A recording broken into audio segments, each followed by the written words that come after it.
This is Michael Williamson at the MCG in Melbourne before a capacity crowd, bidding you welcome to the 1972 Grand Final, Richmond versus Carlton. Carlton won the toss and they're kicking down to the Richmond end, and of course Richmond will be kicking up to the new scoreboard end. The umpire is Bill Della, both teams as selected. It's a fantastic sight here, an electrifying atmosphere. The ball is on Richmond's half-forward flank on the outer side of the ground. Bobby Skilt, you've noticed changes. Well, quite a few changes, Mike. Mackay's gone to a back pocket, Waite to a half-back flank, picking up Richardson. Nichols is opened in the forward pocket. Jones opened in the first ruck. Armstrong has gone to the centre. Chandler to a half-forward flank. Carlton have literally changed almost half the selected side. Can you see any changes for Richmond?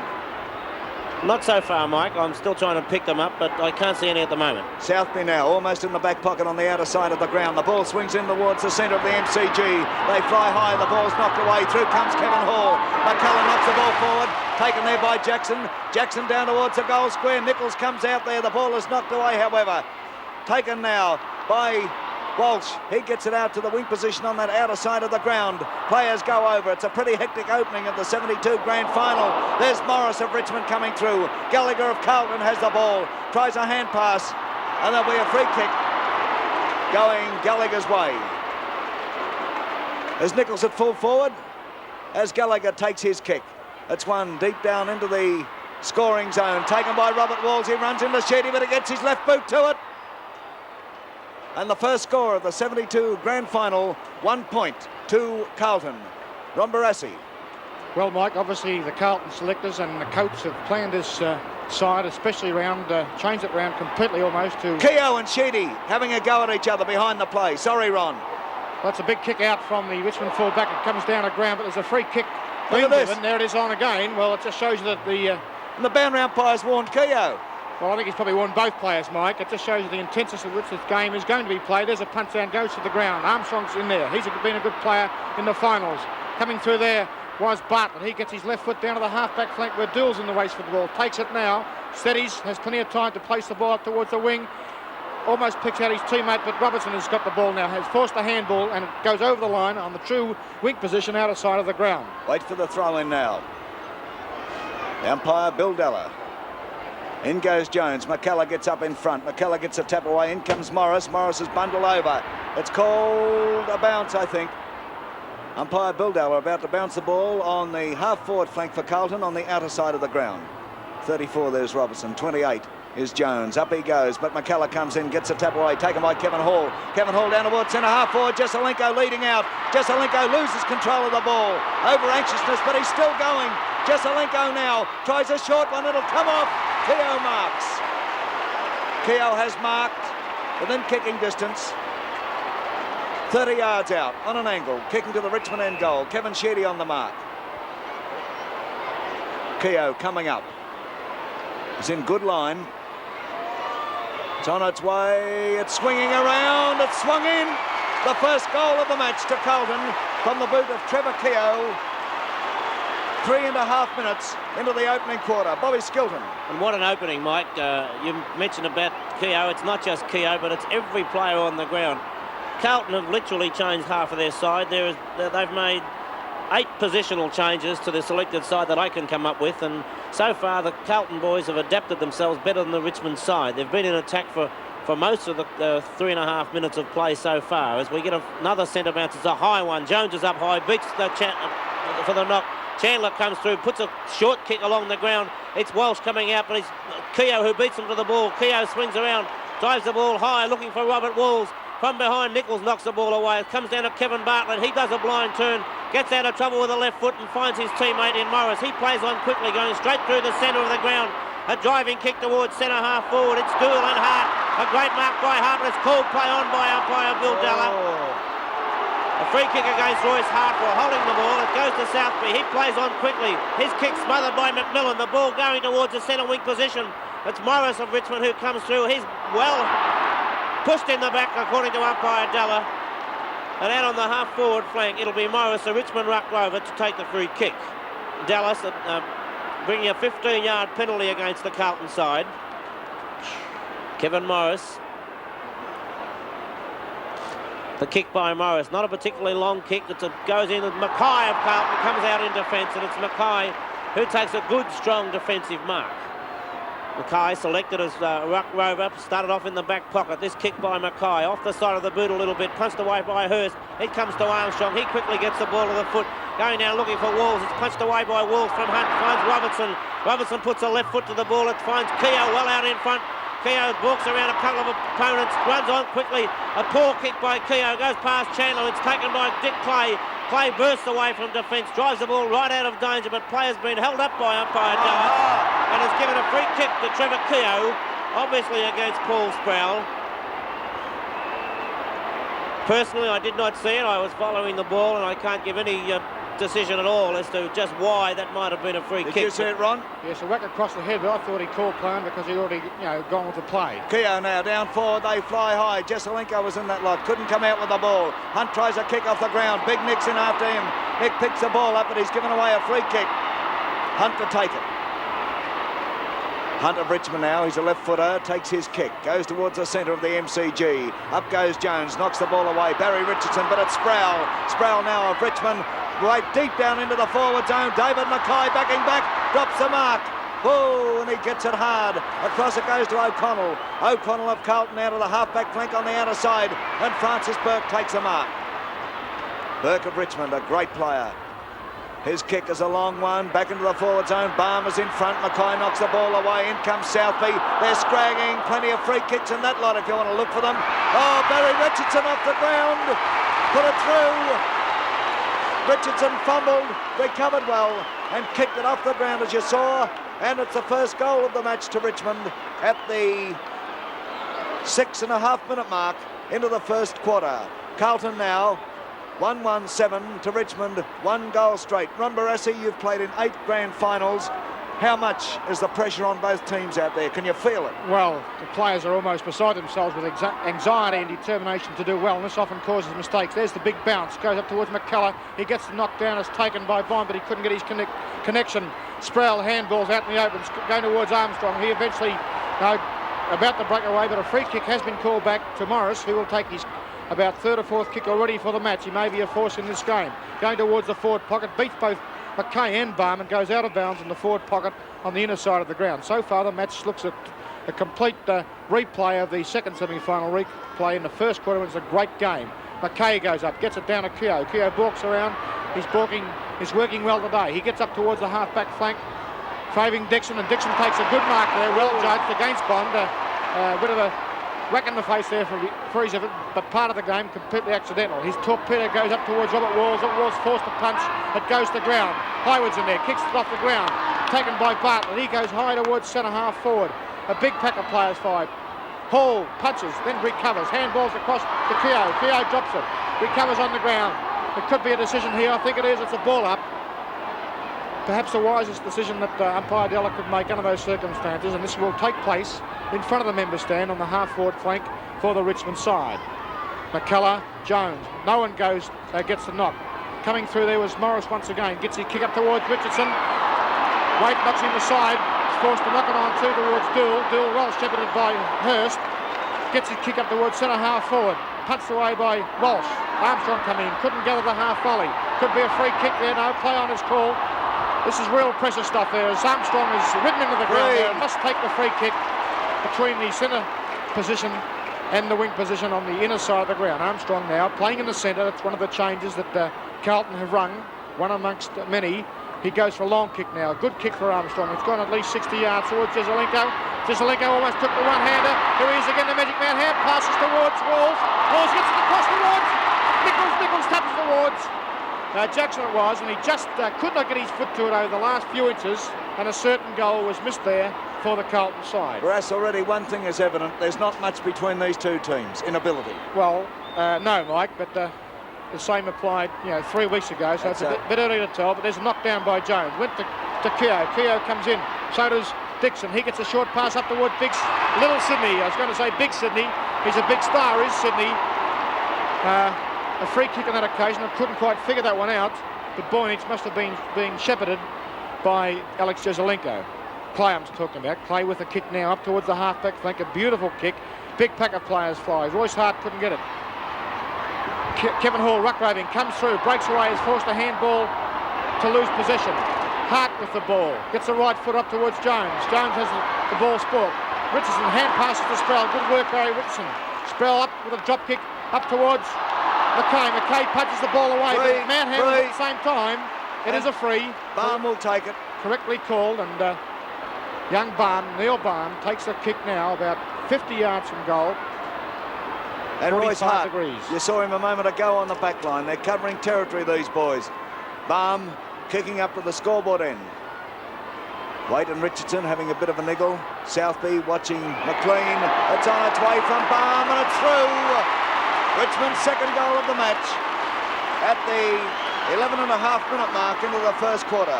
Well, Bobby, what impression have you gained so far? Well, exactly what you said before, Mike. There is not much between these sides. The pressure that's on at the moment is absolutely great. There's Tommy Hafey in the other box, Keith McKenzie, and there's just as much pressure on these fellas. Probably not as much on McKenzie because he's got Nichols out in the ground. Mackay and Barham there at the moment, and the pressure that's on every player. You can see that there's been a bit of fumbling. Even Keogh, who's probably been one of the best players on the ground so far, has fumbled on occasions, and it's purely because of pressure.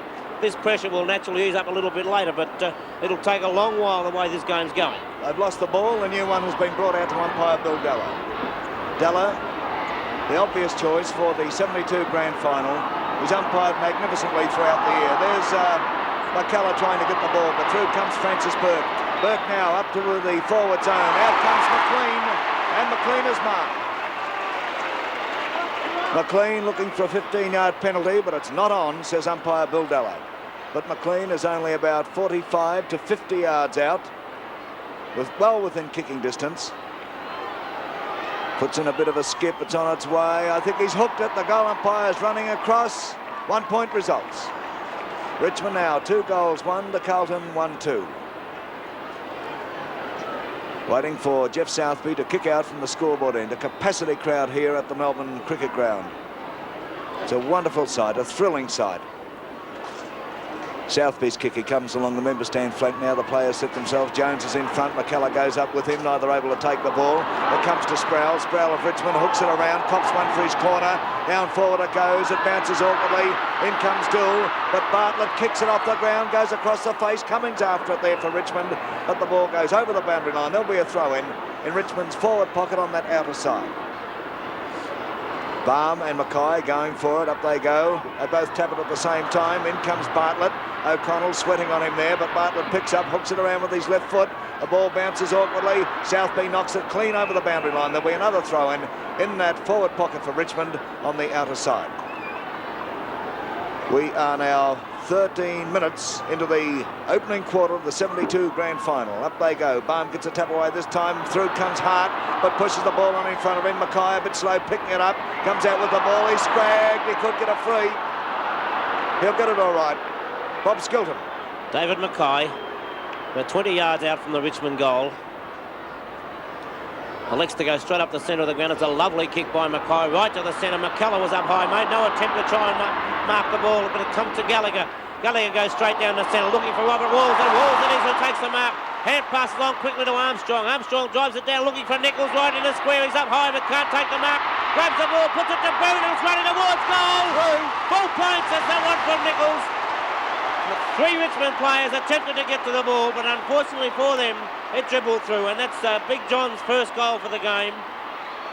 Carlton's second, and Carlton go to a 1-point lead. Bob, hardly a classic goal. Not exactly what you'd call classical, Mike, but it's on the board, and it's still 6 points, and I'm sure that John Nichols is truly happy with that particular one. Probably makes the move of Nichols starting off in the forward pocket worthwhile as Jones and McCullough go. McCullough gets a knock. It's knocked on by Sproul, taken by Gallagher. He can't burst through the pack, but a free kick has been paid to Gallagher as umpire Dalla decided that he was held when not in possession of the ball. Gallagher favouring the drop punt. Goes over looking for Jesaulenko now, and it's a great mark by Jesaulenko in the middle of the pack virtually. I think he caught Kevin Sheedy unawares. Sheedy made no attempt to punch that ball away, and purely I think because he didn't realise that Jesaulenko had it. Jesaulenko about 45 yards out. The kick, it looks right through the centre. A lovely kick by Jesaulenko. Jesaulenko's first, Carlton's third. And they go to a 7-point advantage now with that lovely goal by Alex Jesaulenko. Standard of play improving, Ron Barassi. Yes, Mike, they're settling down the two teams. It's interesting to notice that the first 4 goals scored by Richmond and Carlton were from moves made by Carlton, in that Richardson, who was manned by Waite on the half-back flank, got his goal. Then David McKay let his opponent get a goal, and Nichols, permanent in the forward pocket to begin with, got a goal. Keogh as Rover got one, and here we see Royce Hart breaking away, but it doesn't matter what he does. It's been called back to play, and a free kick has been given to the Carlton side. O'Connell to take it. I believe that, and I'd like to say this beforehand, Mike, it's easy after the ball, but I believe Carlton's tactics are very well planned. Let's see what happens as the game unfolds, and you're watching it through the Channel 7 network. There's the kick from O'Connell. Goes in towards the centre. Jones from behind almost took it. In comes Sid Jackson. He can't break clear, and he'll get a free kick for being held while not in possession. Jackson a little wide at the centre towards the wing on the outer side. Jackson now swings it in towards centre-half forward. Plenty of Richmond fellows there. Up goes Big John. Couldn't go away with it. It's over to Jesaulenko from Hall. Jesaulenko hooks it around a left footer. Goes towards the pocket on the member stand side. Up goes Sheedy. Couldn't come out with it. Kevin Hall. Oh, blimey. He missed it. Oh, an open go then for Kevin, but he couldn't steer it through, and you could see the look of anguish on his face.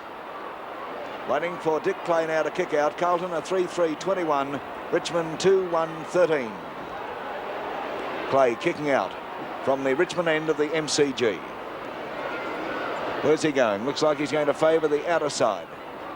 His kick dropping a little short, and they come. Francis Burke unable to hold the mark. A battle going on. Robertson with the ball, can't get away. Cummings fighting. Over it goes to Burke. It's called play on. Burke shepherded by Bartlett to McKellar. McKellar a long hand pass across here to Morris. Morris now from the wing position on the outer side to the half-forward flank on the outer side. In comes Ricky McLean. He's close to the boundary line. Oh! Round the neck, I'd say. And McLean has the kick a long way out. He's on the half-forward flank on the outer side. Couldn't see him kicking the distance. It's going almost to the edge of the goal square. Up they fly, no mark. The ball picked up there by McMillan, but he can't break clear. Taken by Hurst. Hurst comes along the member stand flank. Dixon has the run in there. Picked up by Armstrong. He's buffeted by Barry Richardson. The ball is hit over towards Bond. Bond now shoots at the big ones. It's drifting across. And 1 point results. That takes Richmond now on to 2-2-14 to Carlton 3-3-21.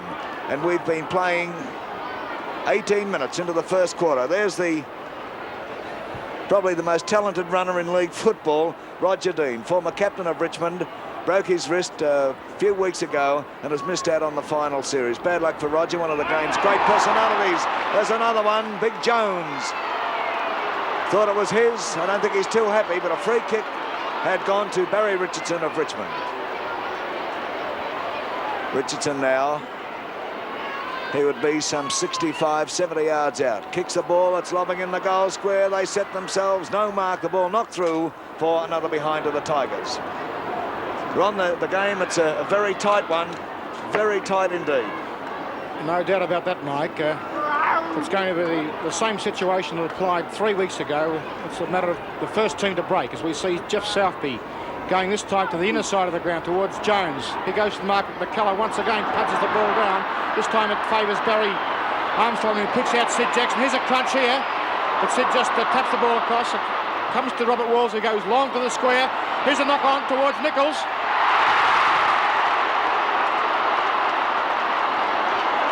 Very surprising to see that Nick. He must have learned from last week or the week before when he played on and had a man come from behind to smother the kick. So he didn't take any chances on that occasion and took the mark. And he was looking for an opening, though. He was, but he could have played on the very first instance. But here he is, 2 yards out, kicks the goal, his second goal for the match, and that's a move that's working well. And will certainly give Tom Hafey plenty to ponder on, because John Nichols is a different sort of customer in goal to most, because he's got such tremendous strength, and his experience, of course, is a great aid to that strength. So that's 2 goals to John Nichols, 1 to Trevor Keogh in a forward pocket against Sheedy, showed that their moves so far have gained them 3. Down the other end, it's cost them 2. Ronnie, you pointed it out before, but there's been one hell of a lot of planning gone into Carlton. Tremendous, yes.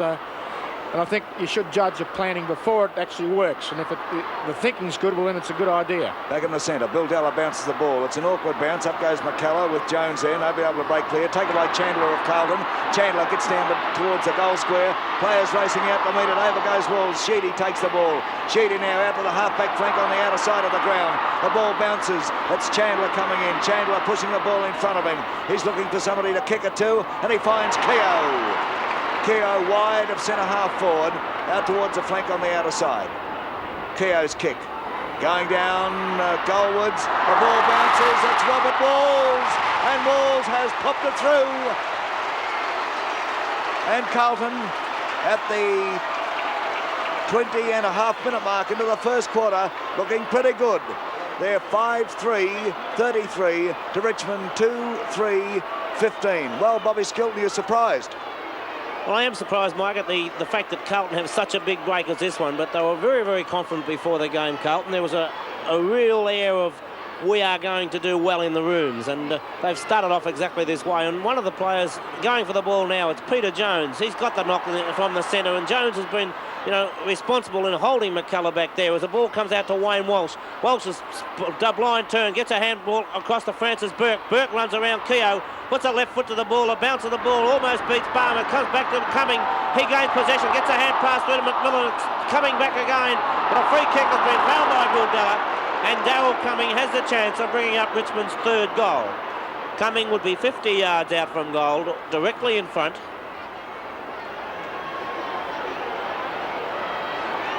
Cummings' kick, the distance is there. No worries. So too is the accuracy, as the goal umpire indicates full points, and that's Cummings first, Richmond's third, and it's two goals separating the two sides. 22 minutes into the first quarter, Bob. Well, just as Carlton got that 3-goal break, it's typical of Richmond, and right throughout this final series, that they've come back very, very quickly and very, very hard. A good goal by Cumming then, and one that will lift the Richmond side. Back in the centre with umpire Bill Della. It's again Jones and McCullough. McCullough gets a knock. It's dropped by Sproul. Comes through to Dixon. He thought about a hand pass. Brooks back, tries to break through. Quickly gets his foot, goes sideways as Robertson comes through. Gets a hand pass across to Armstrong. Armstrong breaks through the centre and drives it down to centre-half forward. And a great mark by Robert Walls. Walls thought about playing on. Now he elects to do so. Goes driving down, looking for John Nichols and Boyanich. Nichols up high, and the big fella's almost taken it. Jesaulenko comes through, puts a foot to the ball. Put it Full through. points again. A great goal by Alex Jesaulenko. A freak. His second, Carlton's sixth. And I mentioned Richmond coming back. Well, you couldn't ask for more than the way Carlton have come back to answer that goal of Richmond. Carlton 6-3, Richmond 3-3, and Carlton again have that 3-goal advantage. Coming back from the centre, it's one of their moves of Armstrong to the centre. He's playing particularly well. 23 minutes into the opening quarter. Ron Barassi, you surprised? Not really. Be honest. No, not really, because they're capable of this sort of football. But let's see how the game continues on. I had a good feeling before the match. Here's Bartlett with the kick in the centre. Goes for the long kick right down to the goal square. We see McKay fly high. No one marks the ball. Southey, of course, with his pace, will break away here. Out to the half-back flank, he'll go towards Ian Robertson, leading well. He's got the mark well in front of Francis Burke at this stage. A good battle between these two players. Robertson now on the half-back flank, goes for the short pass up towards Paul Hurst, who balks around his left foot, will go for another balk. Coming into the centre of the ground, goes to the left foot, up towards the centre-half forward position. We see Walls tries to let the ball on, but it's taken by Richmond here in person of Stephen Highwood. He goes for the long kick down to the other centre-half forward, where we see Brucey Dill go for the one-hander. A beautiful hand pass there by Jeff Southby to Vin Waite, out on the half-back flank. He goes long to the half-forward flank. Alex Jesaulenko goes for the one-hander. Confusion there reigns supreme amongst the Richmond players, but they do recover as Dick Clay kicks the ball towards the boundary line. Adrian Gallagher judged the ball well, kept it in play with a one hand, kicks towards the forward pocket. Dick Clay again, but a free kick has been called, favouring Boyanich on this occasion, in the back pocket for the Richmond side. Boyanich will come along the member stand flank, takes his kick, not a bad one, a drop kick, a beauty, almost to the wing position on the member stand side. Ball bounces for Bartlett, it's in his favour. Bartlett going for a run, a hand pass across here to Hart. Hart hasn't been in the game so far, but a magnificent kick by Hart, down in towards the forward pocket on the member stand side. A chance for coming into an open goal, and he's put it through. That's his second. Geez, fast, Bobby. Very, very good play on that occasion, Mike. Neil Baum must get full credit for the way he knocked that ball back into play, giving Cumming the opportunity of running in to kick the easiest of goals.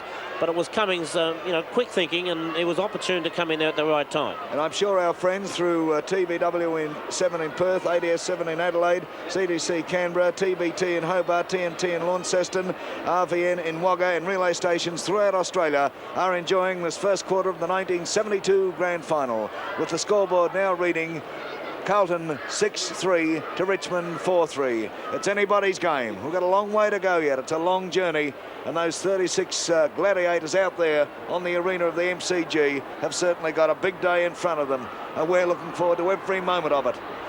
It promised to be a great game. We haven't been let down so far. Up they go, bounce in the centre. The umpire's Bill Della. Both teams are selected. In they come. McMillan there pushes the ball in front of him. Couldn't get away with it. Highwood couldn't get through. But it's Kevin Hall of Carlton. Hall now goes to the big ones. Nichols! Look at him trying to crib around. But Boyanich is equally determined that he's not. Oh, come on, John. Worth the try, I suppose. But he's kicked two. He's kicked two. He's on an awkward angle. And Bill Della saying, you can't trick me, pal. John Nichols. Have to be a very straight kick. As you can see, you've got a beautiful shot of the angle there. He manoeuvres around, he kicks, and look at that. That's his third. Well, let's hear comment from former Carlton coach Ron Barassi. Well, I've seen John Nichols in this situation many times before, when he's in that forward pocket and he sets himself for a big task. In there, in that position, he really does the job. He gets the goals that are needed, and he's certainly showing the way in this respect today. He's opened up in the forward pocket, and so far Peter Jones hasn't come off the ball. So that's a great effort from Peter Jones, and also John Nichols is doing the job superbly. And this could be a change from Roger Dean. He's running out to Boyanich. He's going to tell him to change his tactics, or it may be a change there. There's a knock-on from Richmond. Goes towards centre-half forward. Royce Hart couldn't handle the ball. Coming through there was kick, Hart. Francis Burke, but a free kick has been called. It penalised Richmond then. But Royce Hart with the ball in the true centre-half forward position for the side. A kick drop short. Meets Southby. Southby fumbles the ball, but recovers. With his pace, gets out towards the boundary line. Paul Hurst there. Fumbled the ball initially. Got the hand pass out towards Gallagher. Put him under tremendous pressure. Wayne Walsh is in there. But Neil Chandler playing a good ruck-roving game, gets his quick kick under pressure. Craig McKellar hand passes across to Paul Sproul, who's having a great duel in the centre with Barry Armstrong. It goes to the pocket, and a great mark has been taken there. I think he'll find it with Jeff Southby in front of the pack. There's a few little how do you do's. It's not a tea party out there, but there's no need to make it like Stadium Hall, fellas, so keep your cool. And there's the fellow with all the cool in the world, Jeff Southby. Beaten at last start by Ricky McLean, is playing well at the moment. He goes long to the outer flank, a great kick, 65-yard. McCullough's there. Oh, and so is Royce Hart. Couldn't control the ball. A tackle there, maybe a free kick. No. Whoa. Armstrong. A free kick has been called. A bit long there with the whistle, perhaps, but Barry Armstrong has the kick. It would be up and about the 6 or 7 mark by now. 28.5 minutes into the first quarter of the 72 Grand Final. Robert Walls knocks the ball clear. Taken there by Highwood. Over to Clay. Clay of Richmond now. Drives to the half-forward flank on the member stand side. The ball bounces. Swings in towards centre-half forward for Richmond. Taken by Southby. Southby very coolly kicks back over the centre. The players set themselves. A mark to Robertson. Will it be paid? Yes. Ian Robertson of Carlton. A little short of the centre into Carlton's territory. About to put them further downfield. His kick, it's a beautiful drop kick. The forwards go for it, the back men fly too. It's down to Keogh. Keogh swings around, a left foot snap. One behind. 29 minutes into the first quarter. Carlton 7-4, 46. Richmond 4-3, 27. The big money men would be biting their fingernails now at this first quarter performance from Carlton. But don't sell Richmond out yet. I'll give you the big tip. Knock away there by Jones. Taken by Jackson. He copped one. And it was seen. And Sydney's letting him know that he's in business too. And the kick given downfield. Well, I don't think Richmond are in a position to start any of that rubbish. It's Dixon to take it. Number 27. And he would be about 45 yards out on an angle. There's the kick. Oh, it's not a bad one. This is going to be close. It couldn't be any closer. It's right through. That's his first. And look at that scoreboard in the first quarter of the 1972 Grand Final. Carlton 8-4-52. Richmond 4-3-27. Well, there it is. You can't deny it. It's on the board. And Tommy Hafey must be wondering, what will he do? He's got sitting on the bench his 19th man, a triple Brownlow medalist in Ian Stewart. I think at this stage he must be very tempted to make some sort of move, but he's got great players out there. Can they come good? Can Carlton keep going? Gee, what a question. Well, what questions? They'll remain unanswered until about 5 o'clock. Francis Burke takes his kick now. It's a long one deep into the forward zone. Barmer's pushed out there. No free kick given. In comes Ricky McLean. McLean swings it around with his right boot and puts it through for one behind. There's McLean. Not opening as well as he did in their previous meeting. Carlton 8-4, Richmond 4-4. 4 goals down the Tigers. Roger Dean out there talking to Ricky McLean as Southby prepares to kick out from the scoreboard end. Southby now goes out to the members stand flank. McKellar behind Jones. McKellar knocks the ball away, but it's in Carlton's favour. Through comes Morris. Morris in a bit of trouble on the wing position now, but eventually kicks to the half-forward flank. Barry Richardson's in there, but oh, big Percy Jones cuts across and takes the mark of a champion. Jones about to drive the Tigers out. There's his kick. To the wing position. Up goes McKellar. Couldn't hold the mark. Not doing as well today at the moment anyhow. A scramble and a free kick has been plucked out of this. It's going to Rex Hunt by the look of it. Hunt of Richmond now. Kicks in towards centre half forward. Players backing back. Knocked away by Barry Richardson. In comes McMillan. He escapes danger. McMillan lines him up and puts it through. 32 minutes into the first quarter. It's a long first quarter. Boy, oh boy. There's the scoreboard now, looking a bit better for the Tigers. Carlton 8-4 to Richmond 5-4. 13 goals scored in the first quarter of the 72 Grand Final. What more could you ask for? And you're watching it through the Channel 7 network. Back in the centre, Bill Della bounces the ball. Players go there. It's knocked away by McKellar, but it comes right back into the centre. They battle for it. Jackson's in there. Keogh runs into Morris. Morris dives on top of the ball. Jackson's in there. Keogh and Bill Della is about to bounce it again. So after all that, they really didn't get very far. In comes Jones. Francis Burke's there. Burke knocks it away. Knocked by Jackson, taken by McKellar. McKellar kicks wide to the flank position on the outer side of the ground. Robertson couldn't control it, taken by Bartlett. Bartlett gets around O'Connell, but his kick is smothered, but he batters up again. Bartlett down into the forward pocket on the outer side of the ground. And there'll be a kick taken by David Mackay. The ball went over the line on the full. There's a siren. What was a very long first quarter, 33 minutes. And at quarter time, the scoreboard reads Carlton 8-4-52, Richmond 5-4-34. At the MCG, it's umpire Bill Della about to bounce the ball, starting the second quarter of the 1972 Grand Final. At the start of the second quarter, we find Carlton are 8-4 to Richmond 5-4. There's a free kick going Richmond's way. Richmond in the second quarter will be kicking down to the Richmond end of the MCG, and naturally Carlton up to the scoreboard end. Can Carlton keep it up? Francis Burke takes his kick down towards centre half forward. Plenty of Carlton defenders there. Through they come. Hart tackles strongly. Southby couldn't get away, but it's Morris with the ball. Morris running into an open goal. There's a wide opening for the Tigers. Yes, indeed. 34 seconds into the second quarter, and Morris has popped one on the board for the Tigers, and they look a lot better. Carlton will never feel safe until this match is over, if they're going to win it, Ron Barassi. Well, no team in the final does feel that way, Mike, until that bell goes. You just don't know, and particularly, as you say, with Richmond, because they have a very good record of fighting back. That was a great answer to Carlton's great first quarter. So let's see what's going to happen now as the bounce goes up. Jones is in there, still in the ruck. A great effort from Jones. He's not goes astray, straight to Burke. Out to the half-forward flank where Vin Wade on the half-back flank punches the ball away from Richardson. However, Sproul gets it, fumbles at the moment. Royce Hart's in there over the ball. Ducks away with it, but Paul Sproul has been paid the free kick. I couldn't quite see what it was for. However, it was certainly an E for an effort job as Paul Sproul comes in now with the drop kick up towards full forward. A big pack of players fight it. Southby coolly and calmly takes the 2 grab mark, as a lot of Jess Southby's marks are, and he puts the Blues out of pressure, out of trouble up towards the centre position. We see his kick go. Sid Jackson playing basketball. Eventually comes to Adrian Gallagher. His kick goes wide to the half-forward flank. Got Walls is in there. Beats Hunt on that occasion. A beautiful kick there. Awkward one. Finds Neil Chandler, whose man Walsh had been left, and his kick goes towards goal. And it's a goal. A great goal by Neil Chandler. Full marks there to Robert Walls, who was about to kick the ball with a straight follow through, but saw Chandler at the last split second and flipped it across the side of his foot to find Chandler all on his own. He'd been left on his own by Wayne Walsh. 2 minutes into the second quarter. Ronnie, it's unusual to see a grand final of this high standard so early.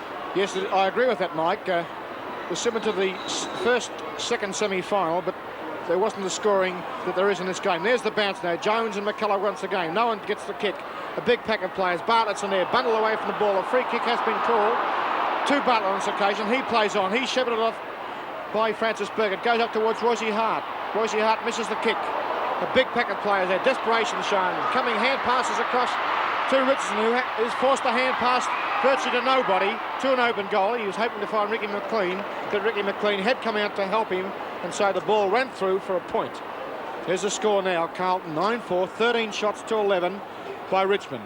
Richmond have a 17-point deficit as Jeff Southby kicks out a little bit high, but still 65 yards as McCullough almost gets the mark. There's the man of the moment, Barry Armstrong, going once again on his left foot, picks out Sid Jackson, who takes the mark coolly under pressure there.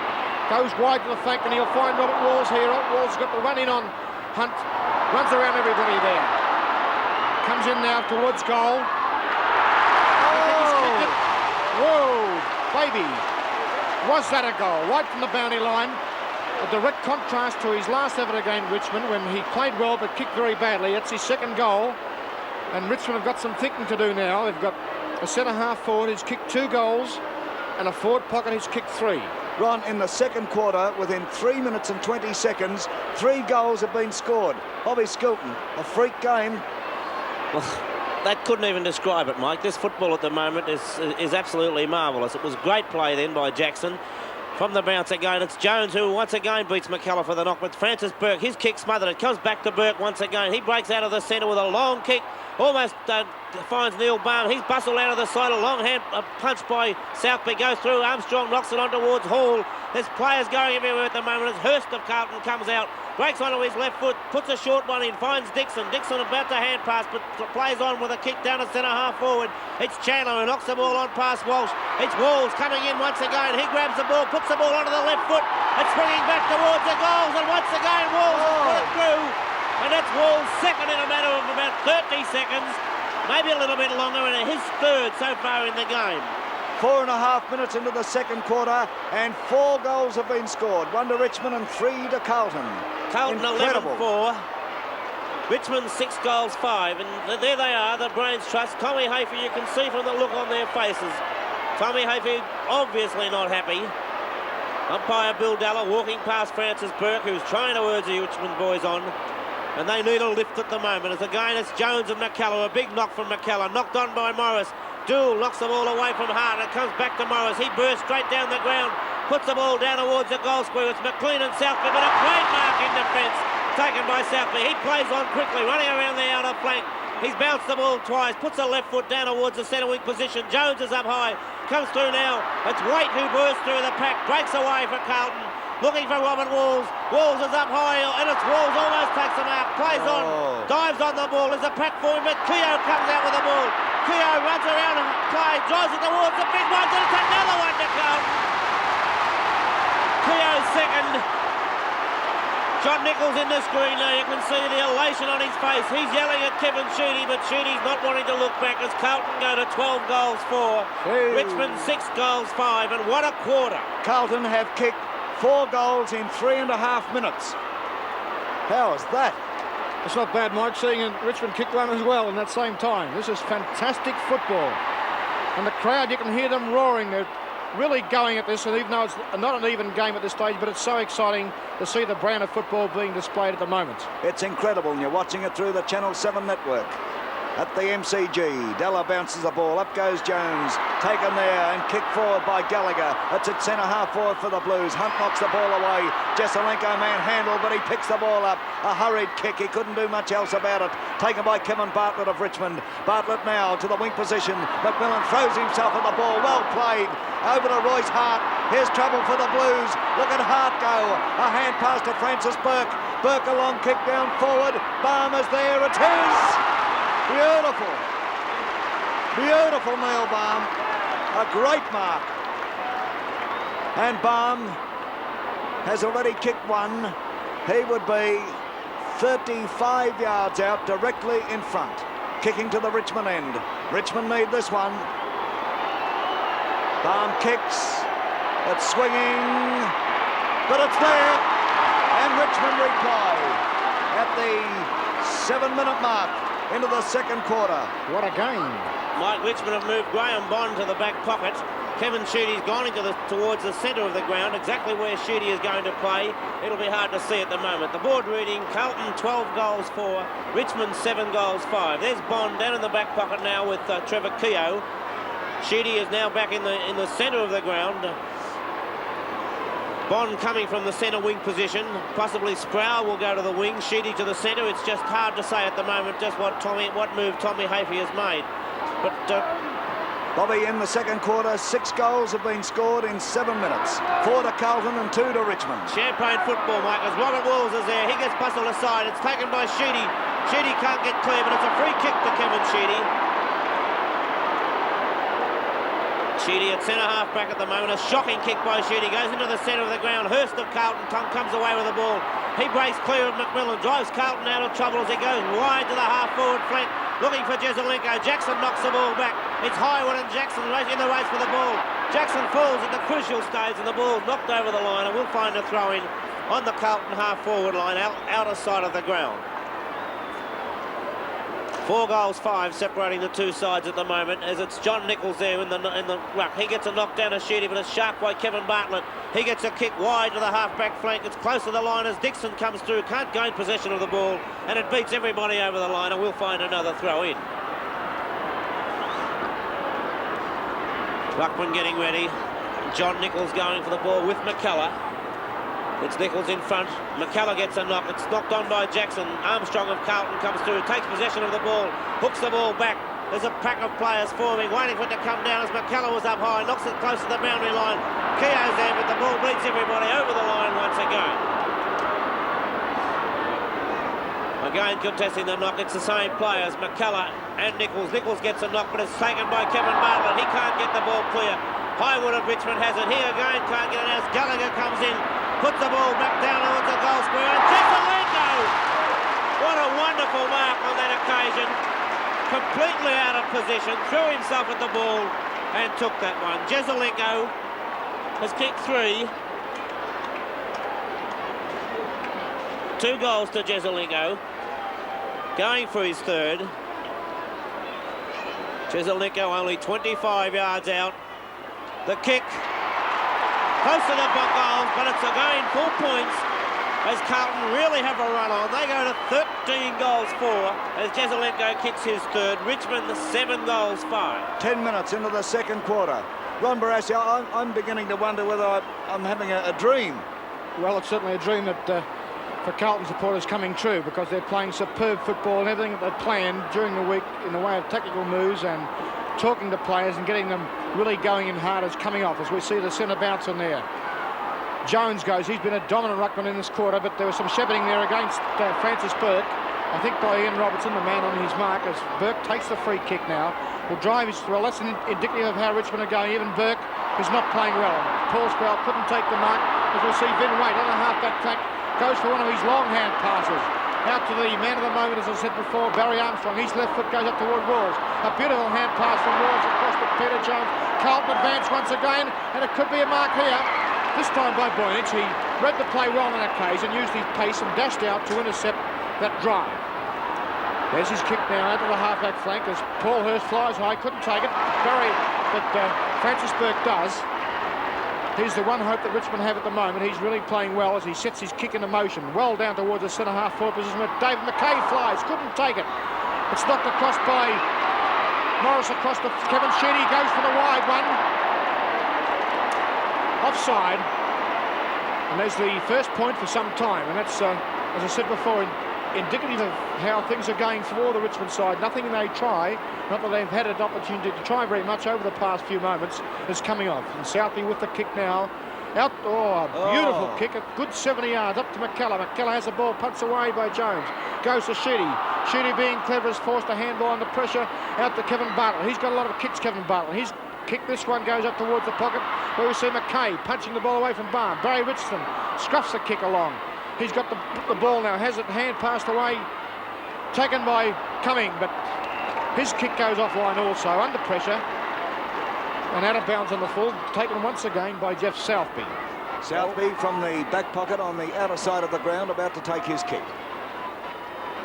It's another good kick. Oh, he's kicking magnificently. I don't know about whether he should be using a drop kick or a punt kick, but the punt kick he's using is travelling 1 mile. There's Bartlett now of Richmond. Richmond struggling to get back into the game. It's a high one. It's floating over the boundary line. That'll be Carlton's kick, or maybe a free kick on to Neil Baum. A free to Baum. Baum of Richmond now. His kick goes right across the face of goals. They go for it. It's forced through for one behind to the Tigers. We are almost 13 minutes into the second quarter, and the scoreboard reads Carlton 13-4 to Richmond 7-7. We're not even halfway through the game, and there's a game score actually on the board at this stage. Southby now kicks almost to the wing position on that outer side of the ground. A chance for Sproul, but he's tackled there by Armstrong. Armstrong comes out with the ball. A long hand pass. Here's Jackson. Jackson gets around Francis Burke. Jackson now on the wing position on the outer side of the ground. His kick goes to Dixon. There's Walls looking for it. It goes towards him now. Jesselenko! It came from nowhere. Wayne Walsh, you could see the puzzled look on his face. Jesselenko's kick 3. He would be 60 yards out, directly in front. It's on the way. It'll get the distance. No, it'll drop short. There they go. Richmond defenders, but it's Walls. Walls gets it out towards Jackson, but the ball goes over the boundary line in the forward pocket for Carlton on the men to stand side. The throw in. There's Big Nick. McKellar goes up behind him, but Nick, around the neck. Gallagher. Well, Richmond really rattled. Players wondering what they can do to lift themselves. And Gallagher is no more than 20 yards out. You can say directly in front. You can see the angle. It's on the way, and it's right through. And at the 14.5-minute mark in the second quarter, Bobby, I'd say conservatively that Carlton have a grip on this game. Yes, Mike, but let's face it, whatever Carlton can do, Richmond's attitude after half-time could possibly be the same. They've still got 15 minutes of this quarter to recover in, and the way Carlton are playing at the moment, this is the quarter where Richmond are really in trouble because they've got to come back, and the way Carlton are playing, well, anything can happen. As again, it's Jones who beats McKellar. The knock, it's taken by Jackson. Jackson's kicks a wobbly old one. Walsh comes through and takes a timely mark in defence for the Tigers. Wayne Walsh. Roger Dean having plenty of work to do as runner for the Richmond side. It's a nice kick by Walsh, goes straight down the ground. The pack fly, nobody can take the markers. Waite comes out, he bursts away from defence, drives the ball down to the half-forward flank, but it's Bond of Richmond who takes the mark, plays on quickly, drives the ball right over the half-forward line. Barry Richardson's there, and a good courageous mark is taken by Barry Richardson, who was under a lot of pressure then, but stood his ground firmly and showed just how much courage that particular player has. Very gutsy. 50 yards out, directly in front. A kick that really matters. It's there. And like the player he is, Richardson's pulled through to bring up his second goal. A great goal for the Richmond side. A badly needed goal, and that would be the understatement of the year, I'd say. As Carlton 14 goals for, lead Richmond 8 goals 7. Richardson cool in the crisis on that occasion. It was a lovely kick, and one that I think will give the Richmond side much heart. Back in the centre, it's umpire Bill Della. McKellar back with a long run. Peter Jones coming across McKellar. Nullifies a lot of McKellar's work again as Robertson comes out with the ball. Hand passes across to Armstrong. Armstrong kicks the ball wide where we find Robert Walls. Robert Walls now has Barry Richardson on him after kicking that goal. Richardson's been moved down as Boyanich bursts away, knocks the ball on in front of him, throws it out again. Fumbles it though as it's recovered by Hall. Hall's hand pass is taken by Kevin Sheedy. Sheedy breaks away from the half-back line, looking for McMillan. McMillan's up high, has the ball knocked away by Hurst. It comes back again. He's under pressure, gets a hand pass to Robertson. Robertson a hand pass across to Armstrong. Armstrong getting many kicks. This time looks across. Almost a great mark by Sproul. He recovered quickly, puts it out wide on the half-forward flank. It's Dool and Hart. Dool leads Hart in the race for the ball, knocks the ball away, should get a free kick. Umpire Dalla agrees on this occasion. The Richmond crowd not very happy, but it was easily a free kick to Bruce Dool as he plays on into the centre of the ground and finds Chandler. Chandler plays on, almost caught by Francis Burke, but got around Burke, drives the ball down to half-forward. It's Richardson and Walls. It's knocked away. Highwood's taken down to the ground. It'll be Steve Highwood, the half-back flanker for Richmond, who'll take the free kick. Highwood, originally coming to Melbourne to do his national service. Broken Hill boy. Steve Highwood. Highwood's kick, it's a drop punt. He's going straight in towards the centre of the ground, looking for Rex Hunt now on the half-forward line, and Hunt takes a good mark. A 15-yard penalty will be incurred on this occasion, as umpire Dalla indicates a very, very long 15-yard penalty, but it was probably worthy of that penalty, as Hunt, a lovely kick by Hunt, it's right down towards the teeth of goal. A pack flying, it's knocked away, taken by Royce Hart. He's playing on close to the boundary line. He can't get clear, he's under pressure by Dool. It's called play on as Waite breaks away, puts a high kick down towards the half-back line. It's Dixon there with Sproul. Sproul knocks the ball on towards Kevin Morris. Morris balks around. Balks that opponent, does it again, runs around, gets his kick, it's right down towards the goal square, and a great mark here, taken by Ricky McLean. McLean has kicked one, lining up for one. Our statistician already assuming that McLean is going to put this one through. McLean right on the teeth of goal. The kick right through the centre. Ricky McLean's first. Carlton's ninth, Richmond's ninth, I should say. Tommy Hafey. Carlton 14-4, leading Richmond 9-7. 4 goals, 3 separating the two sides. 19 minutes into the second quarter and 10 goals have been kicked in this. Gee, Bob, it's an amazing game. We thought 13 was a lot in the first quarter, Mike. We're not quite 20 minutes. There's no reason why there can't be another 13 in this quarter.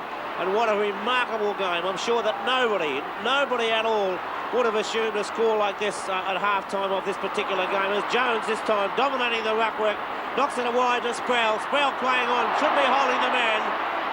Jackson's after the ball, under pressure at the moment, but there's no matter for this one, as the free kick has been paid to Paul Sproul. Sproul commenced in the centre, but Tommy Hafey had to make some moves. He's moved Sproul to the wing, Sheedy to the centre. Sproul's kick goes in towards half-forward. Almost a good mark to Chandler. It comes through to Dool. He gets his foot to the ball. It goes straight to Adrian Gallagher. He goes straight up the centre of the ground. It's Richardson in front of Walls. Walls knocks the ball on. Goes on again. A great effort by Walls. Called play on. It's Burke who gets the ball out, but it goes straight to Gallagher. He spills the mark. Hunt knocks the ball on from Richmond. There's a pack of players forming as McMillan comes down the ground. He's on there with Chandler. There's a pack again, but McMillan comes out with the ball. Can't get it clear. And umpire Dalla has nothing else he can do but bounce the ball. It's at the centre half forward position for Richmond, with Richmond going to the Jollymont end of the ground.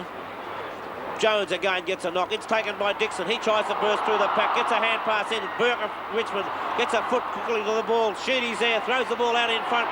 Should be holding the man. Agreed by umpire Dalla. Sheedy plays on quickly.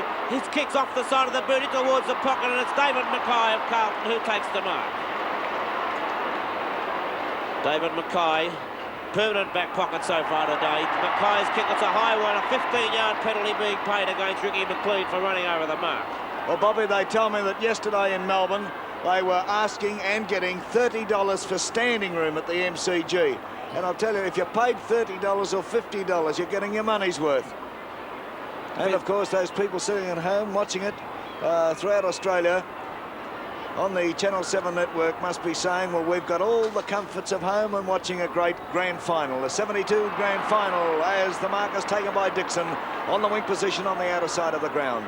Dixon now up to the half-forward flank. Carlton kicking up to the scoreboard end. Walls knocks the ball away. Sheedy doesn't mess around. He kicks it and runs into one. He and Keogh have been having a go at each other right through the game. It's up towards centre half-forward. Kevin Hall, a beauty. Kevin Hall, a veteran, a great grand finals player. Remember him 2 years ago against Collingwood. Fantastic game. Hall now right up into the forward zone. It's gone through. Boyanich and Nichols went up for it. Neither touched it. And it's a goal to Kevin Hall. Did you see Nichols then, Mike? It was a wonderful... He didn't actually shepherd. He just made sure that he knocked Boyanich's hands away so that he couldn't touch the ball. Are you suggesting the Big Nick knows a few tricks? I think he might, yes. After about 18 years, he's certainly showing them today. It's almost, you could call that almost a Nichols goal. 22 and a half minutes into the second quarter. 15-4. Carlton, Richmond 9-7. Taken by Hurst. Hurst of Carlton now up forward. Jesselenko's backing back there with play, and Jesselenko's one out. He's kicked 3. And Jesselenko is 30 yards out, directly in front. The Worm. It's on its way, but I think he's missed this one. No, he hasn't. No, it's swung back. Well, you can see Boyanich looking at the goal umpire saying he thought it was a point.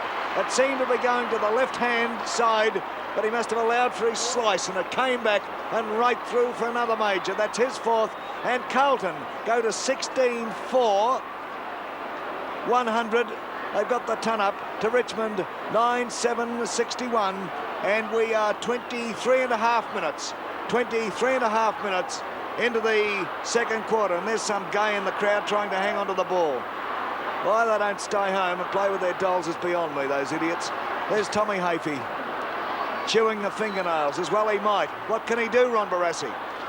Well, he's tried a few moves, Mike. I think he's done all that he can for the time being, and perhaps he best just send a message round to play tight and hold on till half-time and then have a real session. There's Jones, who's been a tremendous ruckman in this particular quarter. McCullough's gone right at the game. Hunt gets the kick up towards Hart, but in front there was Bruce Toole, who's virtually beaten Hunt pointless in this half. Hart, I mean, pointless in this half. There's Doole's kick up towards the opposition centre-half forward, and it's Hunt back down at centre-half back there at the moment. I don't think he's been put to the centre-half back position, but he's certainly down there at the moment, possibly having a run in the ruck. A 15-yard penalty being applied against Robert Walls here. I'm not quite sure why, but Hunt's not asking. He's going to take the kick now. And a long kick of 70, 75 yards at least. A great pack of players flies. Nobody's going to get this.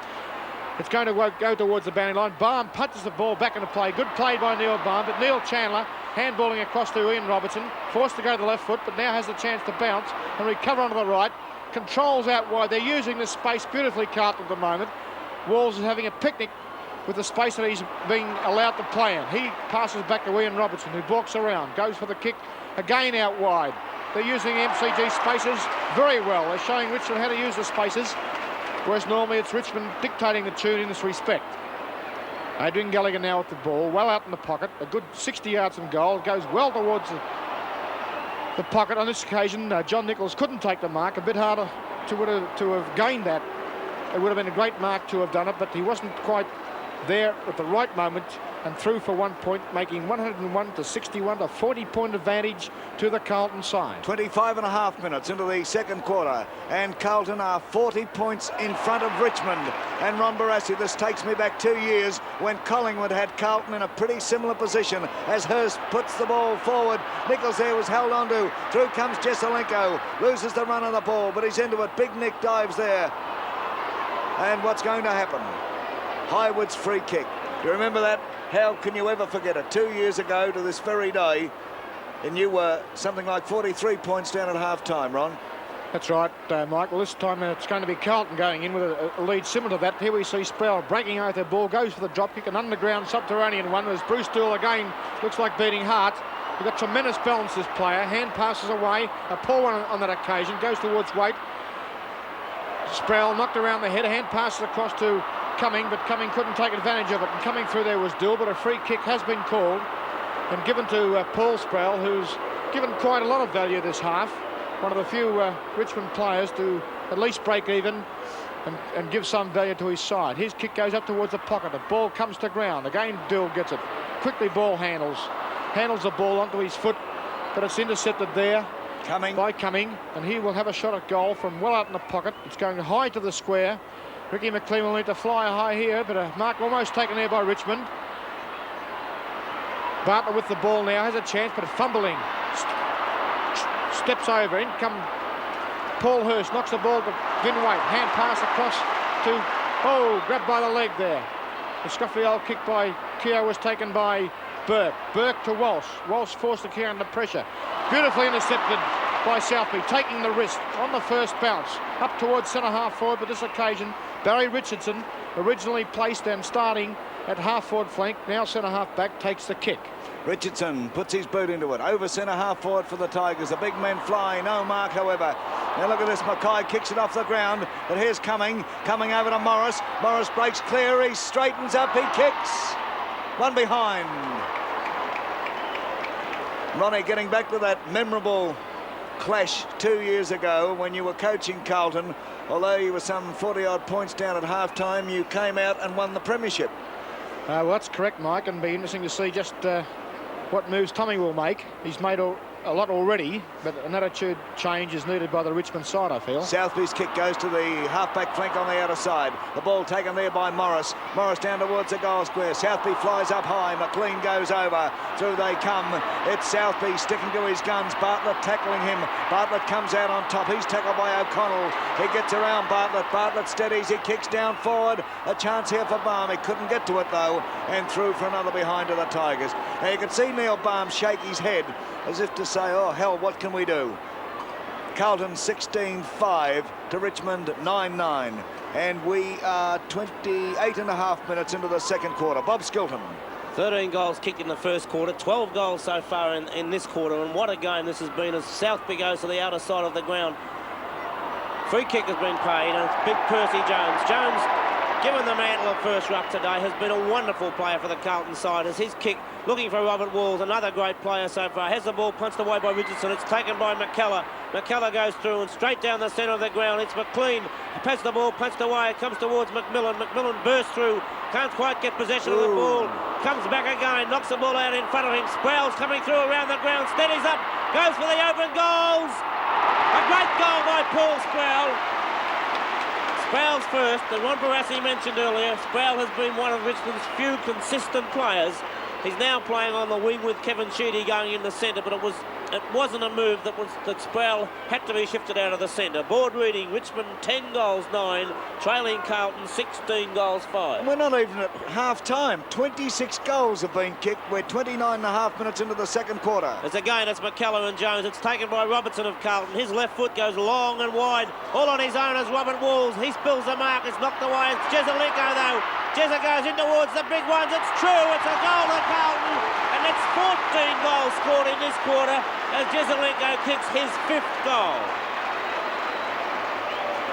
Carlton 17 goals 5. A remarkable piece of kicking. 22 shots for 17 goals. Richmond 10 goals 9. Jezelenko's 5. John Nichols, although he's been quiet in this quarter, has been like a real general down there. Indicating just what he wants from his whole side. Umpire Della. Jones and McKellar.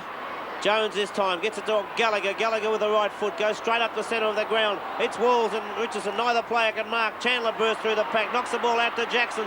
Jackson comes down, does a blind turn, comes around, puts it down to the square, but it's Boyan. It's well out in front of Nichols. Boyan plays on quickly, bursting away, drives the ball to Sproul, and fortunately for the Richmond side, Sproul takes a mark. He plays on quickly, goes straight through the centre of the ground with a lovely drop kick down to centre half forward. Hunt was up high. The bounce beat McMillan. It came back to Hurst. Hurst goes wide, looking for Dixon. It's going straight across the ground. Dixon leading Sproul in the race for the ball. Balks back. There's 3 Richmond players, but a long hand pass finds Kevin Hall all on his own. He has plenty of time to steady up. drives the ball right down, looking for Nichols. Nichols is down there, he's up high, and Nichols has taken the mark. He's kicked 3. He's kicked 3. He's only 15 yards out from goal on a fairly acute angle, but nowhere near as acute as one of the goals that he kicked early in the first quarter. There's been 14 goals already kicked in this quarter. Nichols has the opportunity of making it 15. As he does, kicks truly. The goal umpire did not move.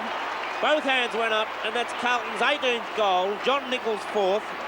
Carlton 18 goals 5. Richmond 10 goals 9. Well, Carlton have never beaten Richmond in a finals match in 52 years. But by the living Harry, they're well on their way here today, aren't they? I'll say they are, Mike. They're playing superb football. They're using the space of this tremendously big ground extremely well. Obviously, they've, as I said many times during the telecast already, they've planned this game beautifully. Here's a knockdown taken by Richmond, taken once again by Barry Armstrong. He goes wide. This is what Carlton are doing, using the spaces. Keogh with a classy display there, whips away, 1 bounce, 2 bounces. Goes for goal now, and it looks like sailing through. No, it's just drifted away. Well, that's broken the ice for Carlton. They've kicked 18 goals 5 until this stage, and now they have a lead over Richmond of 45 points.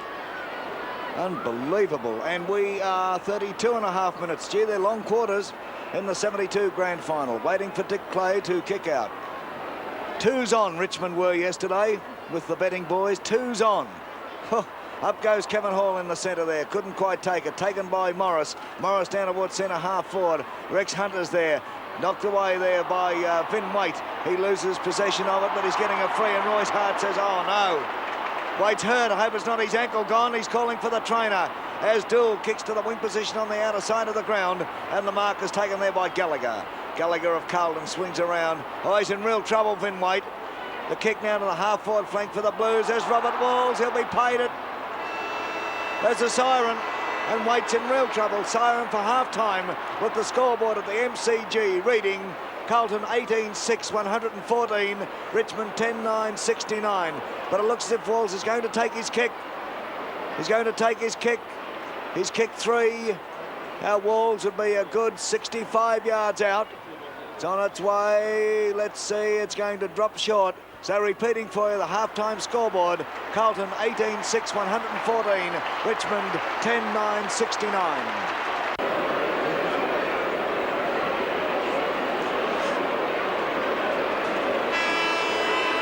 Bill Della prepares to bounce the ball, starting the third quarter of the 1972 Grand Final.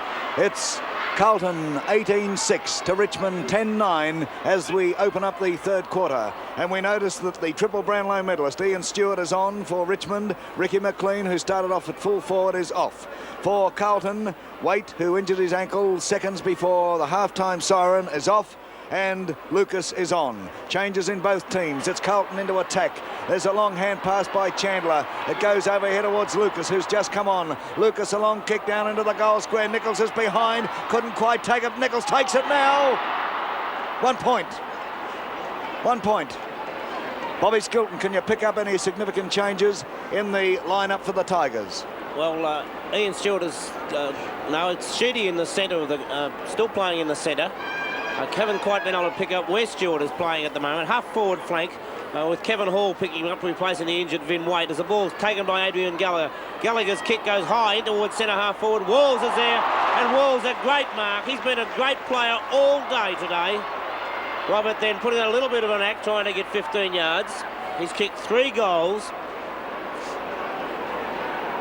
And as was mentioned by Ron Barassi, probably the most instrumental player on the ground as far as Carlton's score on the board is concerned. As Walls' kick, it's off the side of the boot, it's close to the boundary line, it may be out on the full, but yes, just out as young Lucas took that mark.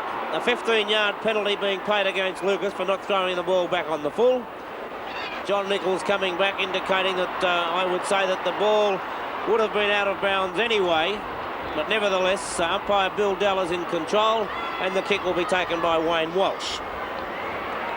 Walsh's kick, a shocking kick by Walsh, but a 15-yard penalty paid against John Nichols for running over the mark. Umpire Della I think at this stage indicating that he is not going to let control of this game slip away from him. Doing a great job. A very good job, Mike, but it's been I would say, a good game for an umpire to control. The way that both sides have played. It's a lovely kick this time by Walsh, but it's Jones who's up high. Another one of Carlton's great players today. Jones has really taken the position of number one ruckman. Grabbed it with both hands. He's rucked all the first half as Jones' kick goes in towards centre-half forward. Jackson comes out, but Jackson's mark has been paid. Sid Jackson. Jackson goes for the drop punt. It's a high kick. It's down towards the teeth of goal. Nichols is up high from behind. Couldn't take the mark. Keogh comes through, breaks away. Gets a kick towards goals. But unfortunately it bounces away from the big ones and 1 point only results. Trevor Keogh, a very active player for the Carlton side. Well, for that matter, what Carlton player has not been so far? Carlton 18 goals, 8. Richmond 10 goals, 9. 8 goals, less a point, separating the two sides as Dick Clay puts the ball to the outer side of the ground. Robertson well up before acceptances, would have given away a free kick anyway. Richmond being penalised on this occasion as umpire Dalla brings the ball back to give the free kick to Francis Burke. The free kick was there, naturally, but I would have been inclined to think that Dalla would have let the play go on with Richmond being in complete control of the ball. Hunter's gone to full forward for the Tigers. Burke, as soon as he grabs the ball, runs straight across the half-back line. A long drop kick by Francis Burke down to centre-half forward. It's Royce Hart. Hartspoon, who has been fairly quiet so far in this game. Well held by Bruce Dool. Hart's kick, it's a lovely kick right down towards the goal square. It's Baum in front, and a great mark by Neil Baum. Baum's right on the teeth of goal virtually, only a couple of yards out from the line. He's kicked 2. A handy forward pocket play for his side. Neil Baum directly in front, only 12 yards out. It's right through. That's Baum's third. The 2 forward pocket players, Baum at one end's kicked 3 goals, Nichols at the other 4. Both players so far being permanent forward pockets. And we're 4.5 minutes coming up into the third quarter of the 1972 Grand Final. There's Neil Baum. David Mackay watching him. Can Richmond get back into this game? They started 2s on favourites for the 72 flag. But Carlton's first half showed that there's no such thing as a good thing in football. There's another ball being brought out. That's the third ball that's been used here at the MCG. Bill Dalla in control. Getting overcast here in Melbourne as Jones goes up, taps it down, but it's sharp by Sproul. His kick up towards centre-half forward. Hart from behind knocks it away. It's taken by Kevin Hall. He runs into McMillan. Hurst gets it over there to Armstrong. His kick is smothered. Through comes Hall. Sproul across towards the triple Brownlow medalist Ian Stewart. He trips. And he'll get a free. A free to Ian Stewart. He's almost at centre-half forward. Watch this fellow place a ball. There it goes into the forward zone for the Tigers. The ball knocked away, but it's taken by Hart. Hart pushes the ball across to Baum. Baum picks it up now and from the pocket blazes away. One behind. Ronnie, anything can happen in the game of football. But right at this stage, you'd have to be enormously optimistic to see Richmond taking out the flag. That's true, Mike, but they've had 21 shots in a half, and they're capable of scoring very quickly, so it's not a unassailable lead, as you would automatically think from the 7-goal lead, but they're playing well still, Carlton. Southby kicks out. It goes to the half-back flank on the member side of the ground. Taken there by Sproul. His kick is a short one. Intercepted by Dixon. Dixon of Carlton tries to kick it in towards the centre. Here's a go. Burke in front, but Highwood rather in front. But coming through there was Robert Walls to shark it from him. Walls takes the run, kicks down towards Jesselenko. Jesselenko and Dick Clay, look at them hugging each other. Through comes Nichols. Nichols a long hand pass across here towards Lucas. Lucas into trouble. Jackson off the ground. Hit the post. Good effort. Wayne Walsh limping there. Obviously his knee. As we wait once again for Clay to kick out. Yes, Bobby. You mentioned Walsh, so Graham Bond was also in a bit of trouble there, walking around behind the goals, Mike. As Dick Clay kicks in, he goes to the outer side of the ground, looking for Francis Burke out there. It's punched away from Burke, but a free kick has been paid as Ian Robertson was nudging Burke in the middle of the back. Francis Burke, as usual, a good player, one of Richmond's few on today's game. He drives the ball into the centre of the ground. There's a pack forming as it's knocked away. Through comes Morris of Richmond. His high kick goes down to the half-forward line. Southby leads well out, but it's taken by Sproul. A long hand pass looking for Neil Baum. The bounce favours Baum. He hooks the ball. He tries to hook the ball back. But good play by O'Connell. Put so much pressure on Neil Baum then that his kick went straight off the boot, out of bounds on the full. And we find Jeff Southby waiting for the ball to come back to him. Carlton very often described throughout the 72 season as a dedicated professional team, and they're certainly displaying that here at the MCG today. Carlton 18-9 to Richmond 11-10. I think the crowd have decided that they've got another ball, Mike. Oh, there's some geese around, aren't there? They interrupt the whole flow of play doing that sort of thing. I suppose small things amuse small minds. There's a fourth football to be used coming out now. And then this dense crowd, I guess it would be impossible to work out who's actually got the ball. There must be people around the person who's got it, Mike. They're as much to blame when you think about it too. Too true, Ronnie. Well, a new ball eventually. And it's Dixon with it. Dixon in the back pocket. Kicks out towards the half-back flank. Players move in for it there. Baum goes up. Couldn't take it. Taken by Armstrong. Armstrong's kick was almost intercepted there by Francis Burke. Through comes Robertson. Couldn't get it. Armstrong picks up. Armstrong down towards centre half forward. Richardson backing back. Just couldn't hold the mark. And through they come. There's Bond. He's grabbed by Jesselenko. The ball is knocked away. They're scrambling for it. It's called play on by Della. Della's giving the players every opportunity to make their own breaks. Very sound umpiring. Bounce at centre half forward for Carlton. Nichols comes in too late. Jackson's there, pushes the ball out, taken by Keogh. Keogh manoeuvres around, a left footer going down forward. Here's a go. Walls! Oh, blimey, how did he get that? He's kicked 3. He was 1,000,000 to 1 to even get near it. Fantastic mark, Mike. Oh, and he's only, what, 5 yards out. He's on an angle, but he shouldn't miss it. Carlton well on the way to breaking the grand final record score.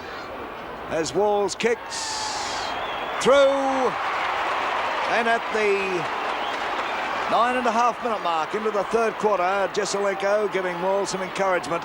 Carlton are 19-9, 123. Richmond 11-10-76.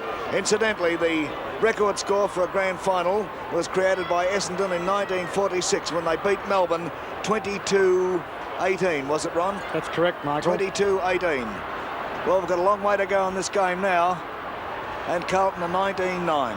Back in the centre, it's umpire Bill Della bouncing the ball. The players set themselves. Jones goes up there, but Stewart goes for the knock too. Taken by Dixon. Dixon, a long hand pass. It's intercepted by Walsh.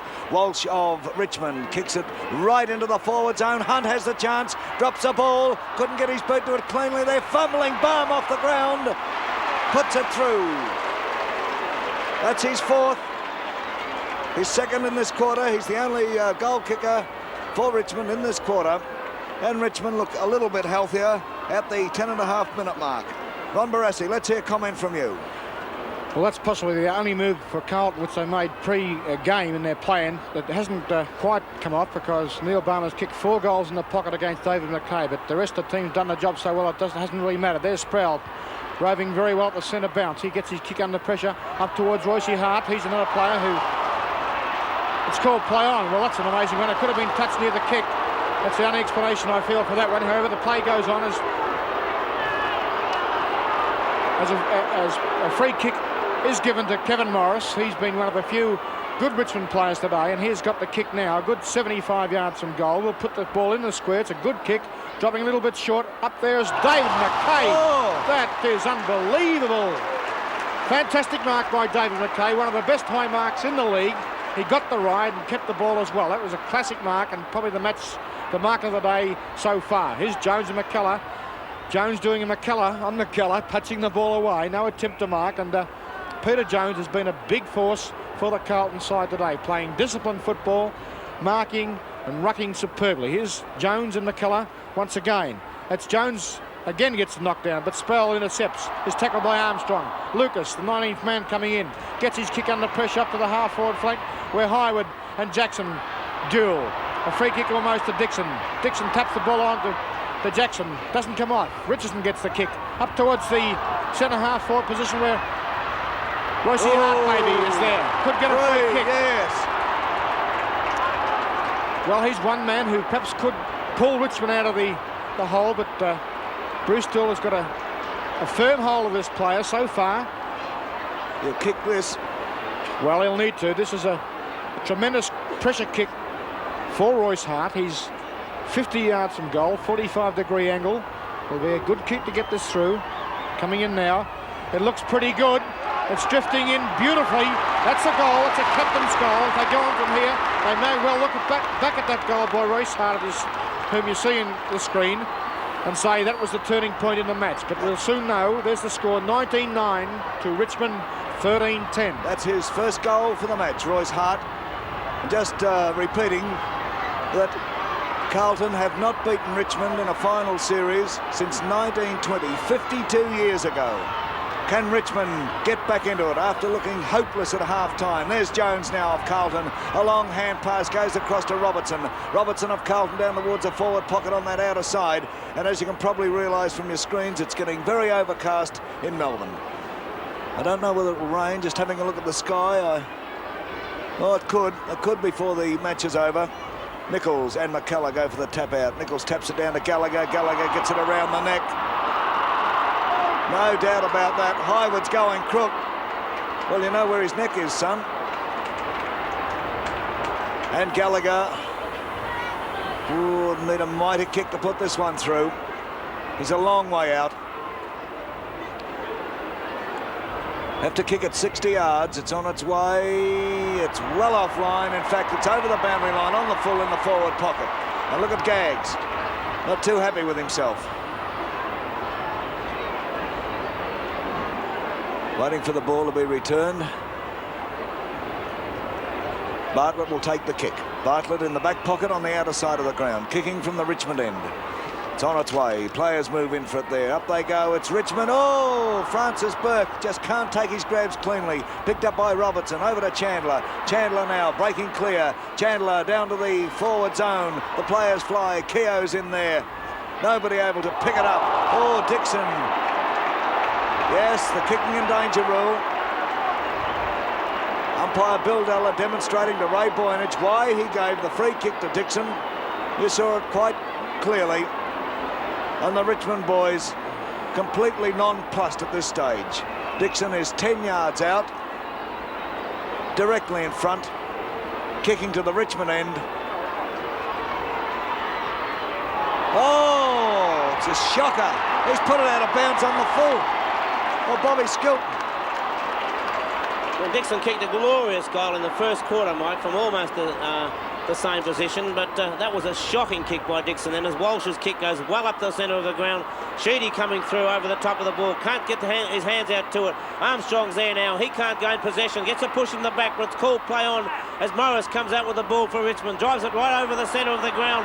The bounce of the ball favours Richmond as Royce Hart leads Doyle in the race for the ball. There's Hart there, gets a hand pass on, looking for Paul Sproul. Sproul's coming down, he's shepherded by Neil Baum.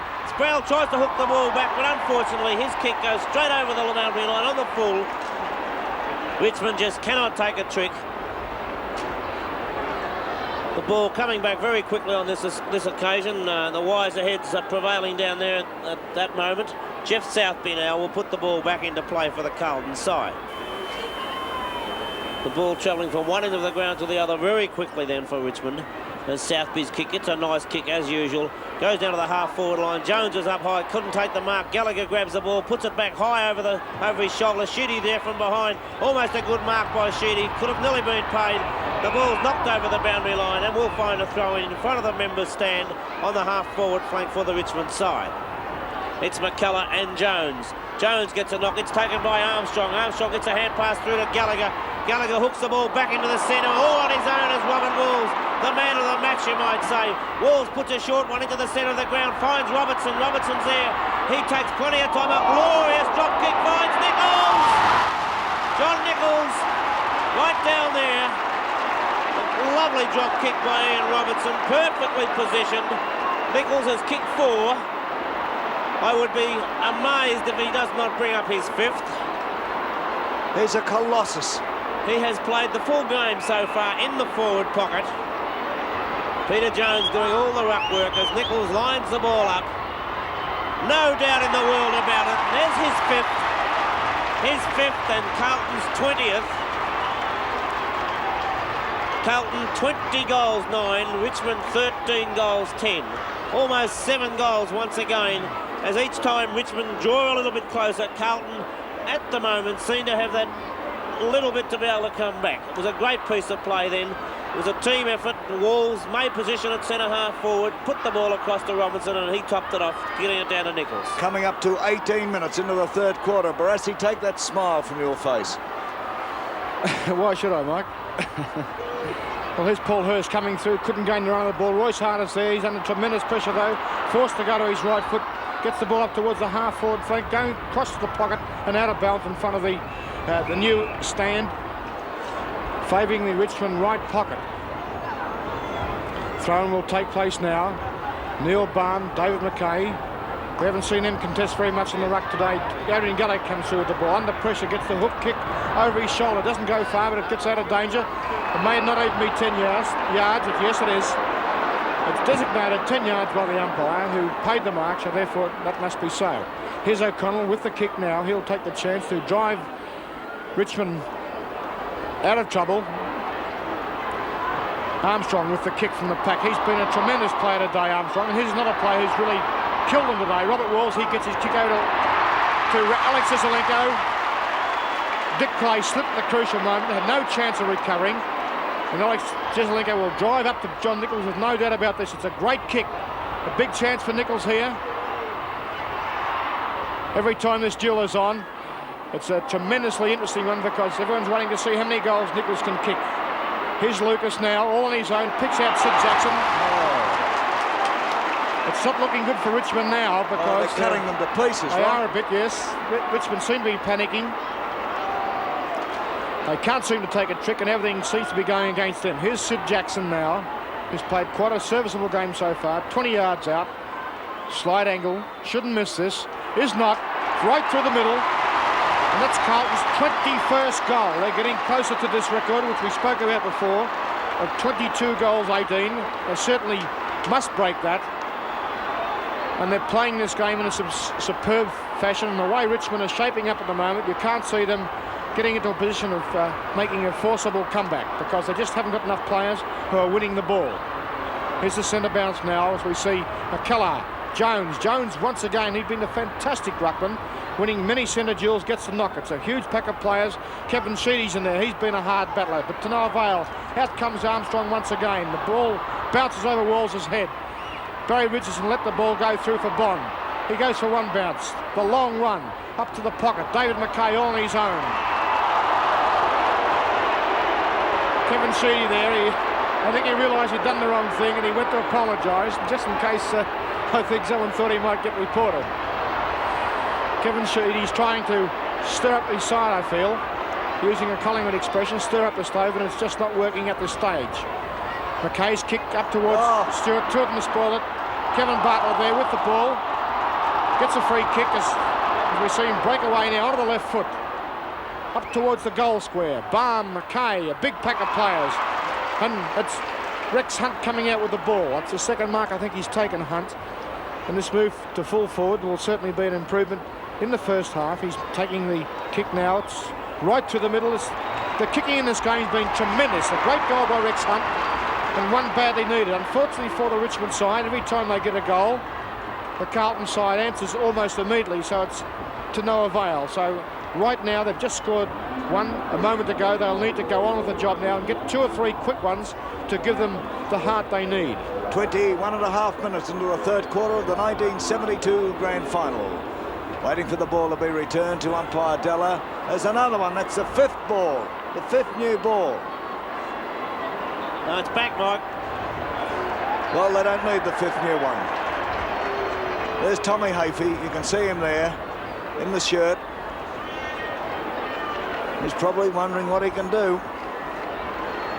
I'm darned if I could offer any suggestion, Ron, could you? Not really, Mike. He just hasn't got any good players to move around very much.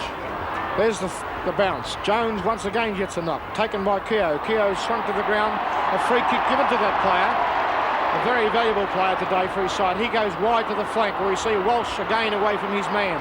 This time it's Lucas running through, but he's under pressure from Walsh, who had time because of the bad bounce to Lucas to catch up to that player and put him under pressure. Throw in on the half-forward flank for Carlton on the outer side of the ground. Knock away there by Jones. Taken by Robertson. Robertson down towards the pocket. The bounce. Sid Jackson's after it, but in comes Ian Stewart. Stewart, the triple Brownlow medalist, kicks into the centre of the MCG. Through comes Dill, picked up by David Dixon of Carlton. Jackson couldn't hold the mark, however. Oh, could be around the neck to Highwood. I would reckon. And Highwood of Richmond tries a hand pass over to Bartlett. He could have put him into trouble. Bartlett just gets his kick. It's a beautiful one, though. Up to the half-forward flank on the outer side of the ground. Taken by Cumming. Cumming down forward. Barmer's there. Barm dropped the mark. He'll try it off the ground.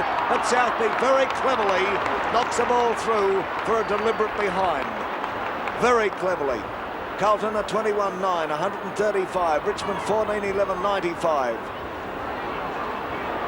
40 points of difference in favour of the Blues. Southby about to kick out from the scoreboard end. We're 23 and a half minutes into the third quarter of the 72 Grand Final. Hart's in there, but the ball is knocked away from him, however. Through they come. It's Stewart, tongue sticking out in characteristic fashion. Kicks to the forward pocket on the member stand side. Plenty of Richmond players there. Hart gets it across here towards Balm. Balm went off before the ball got to him. Here's a go for Bartlett. Bartlett from the pocket kicks. One behind. Richmond players striving desperately to pull this game out of the fire. This is the big one, the whole year down the drain, if they don't win it. And of course the same for the Blues. Bobby, can you see any moves that Tommy Hafey may make? Stewart into the centre, possibly. What he hasn't tried, Mike, I think Stewart is in the centre at the moment, Ron.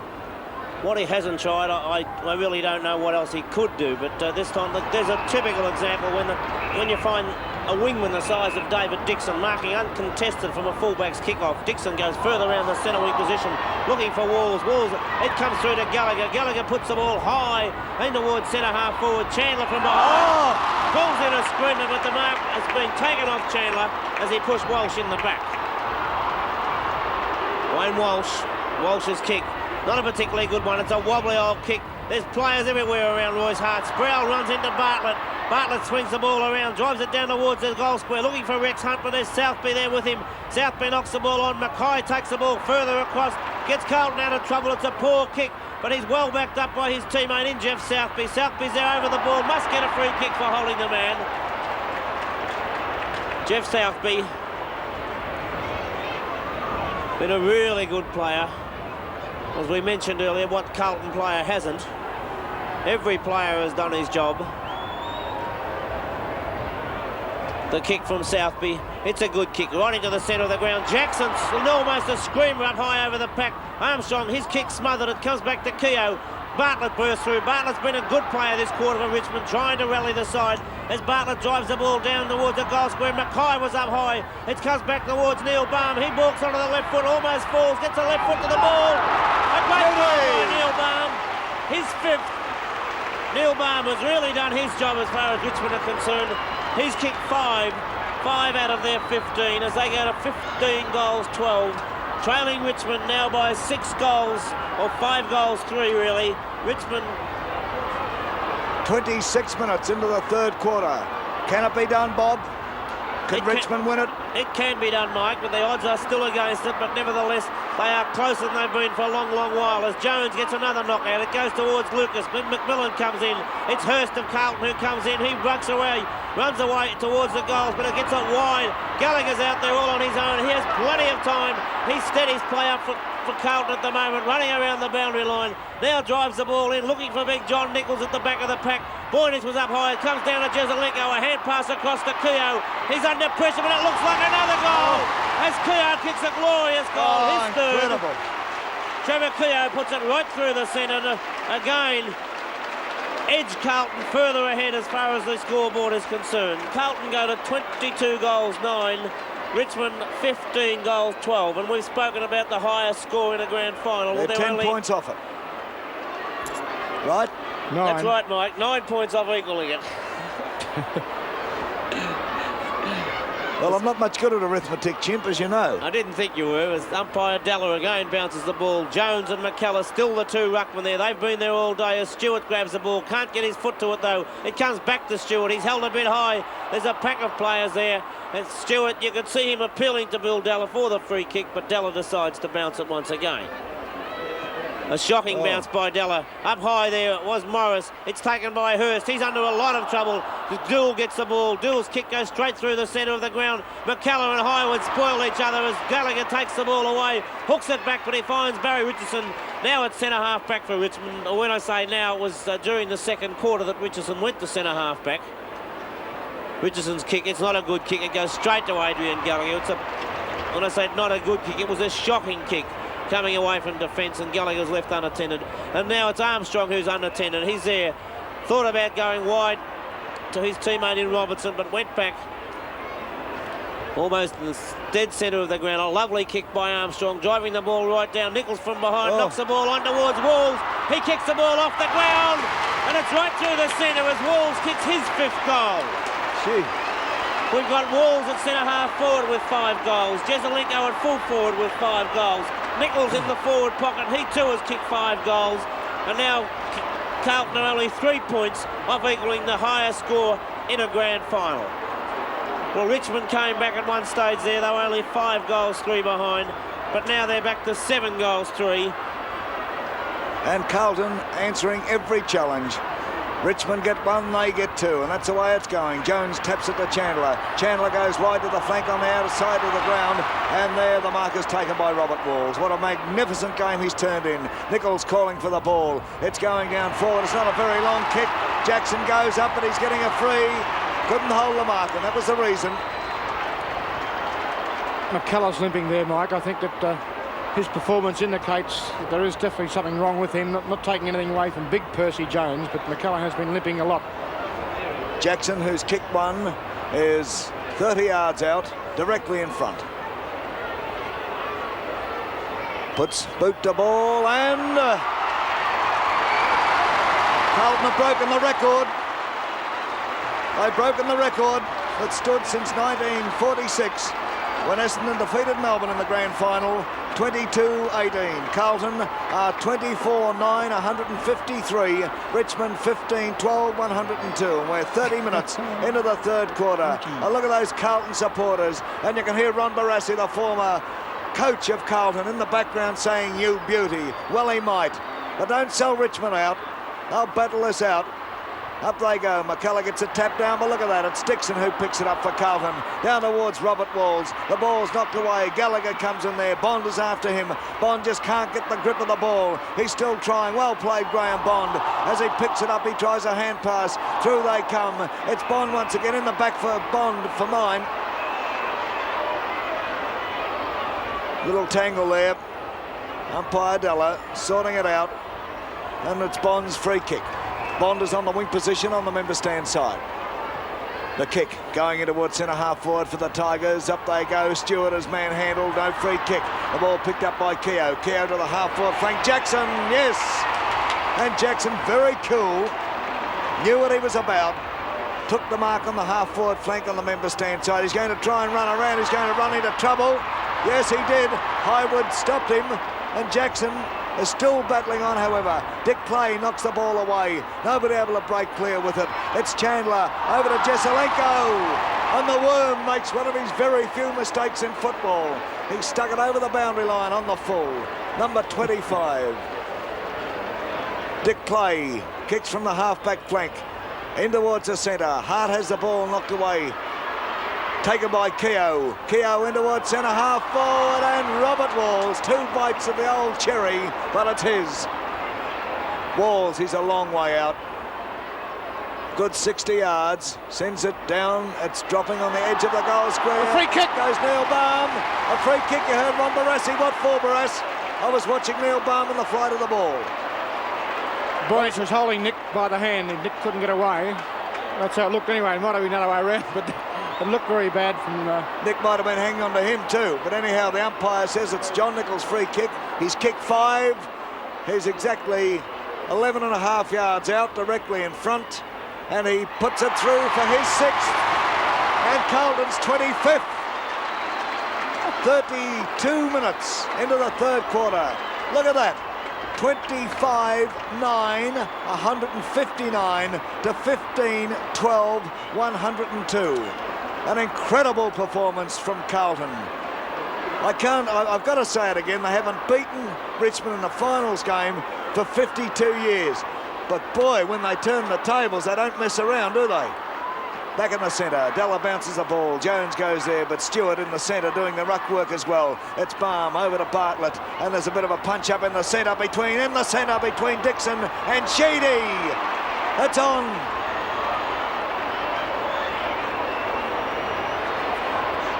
Plays down the other end. Royce Hart settling the boys down. And back there's a kick by McKellar for goals, and it's one behind.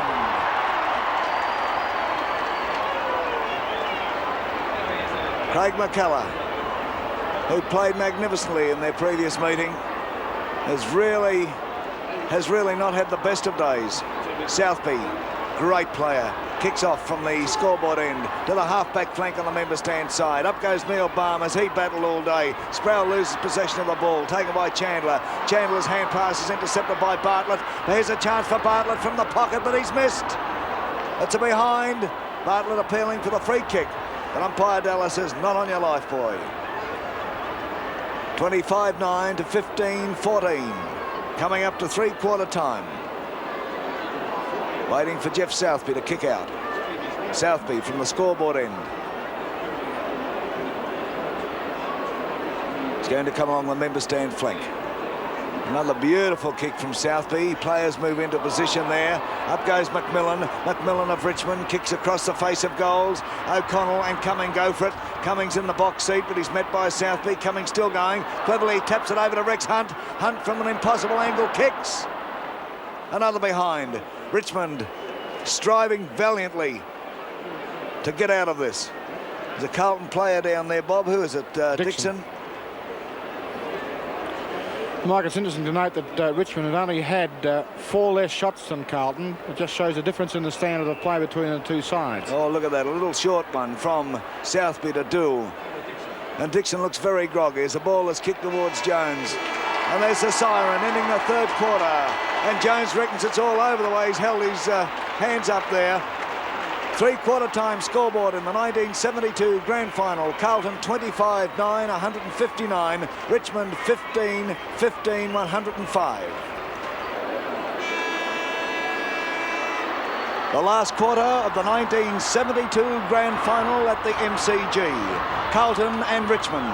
We go into the final quarter with Carlton leading by 54 points. 25-9 Carlton to 15-15 Richmond.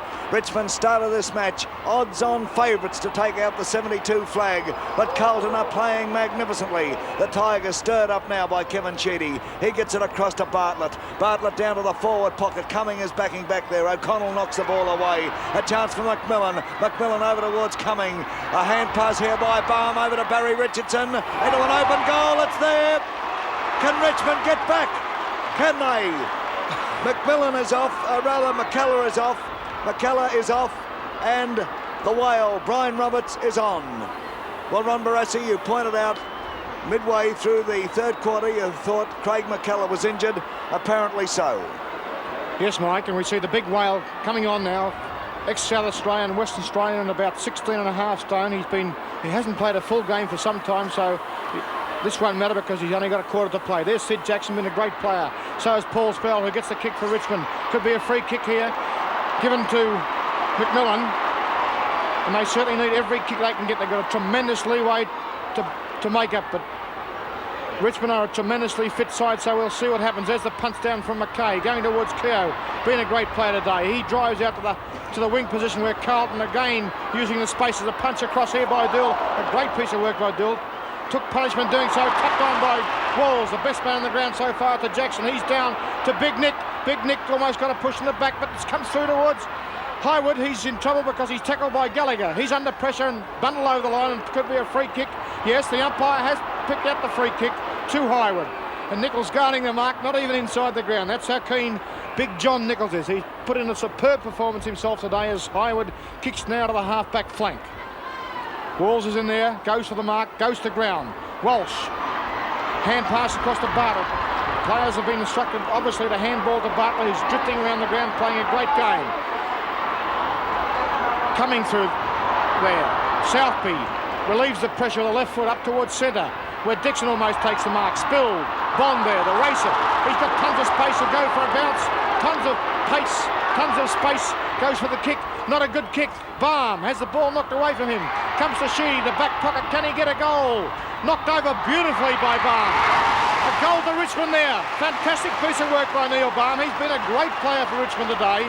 Got it to to Ian Stewart, who quickly got his foot to the ball and scrambled through a goal.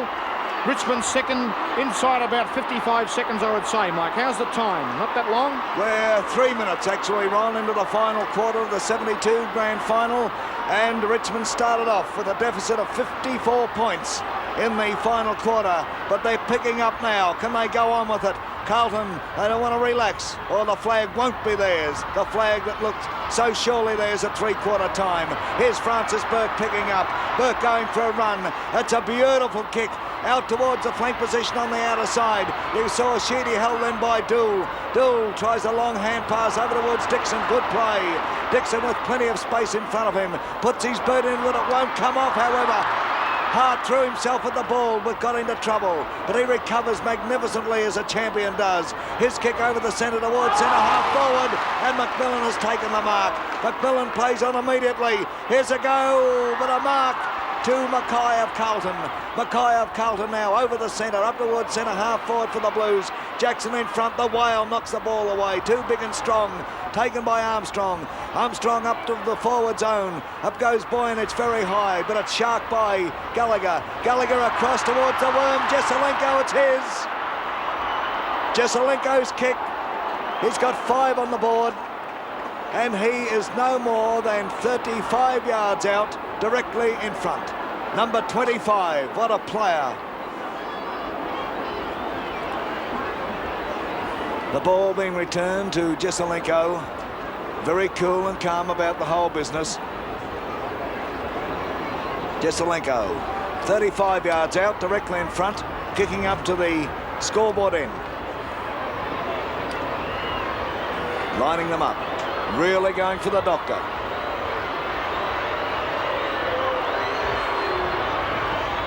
It's on its way.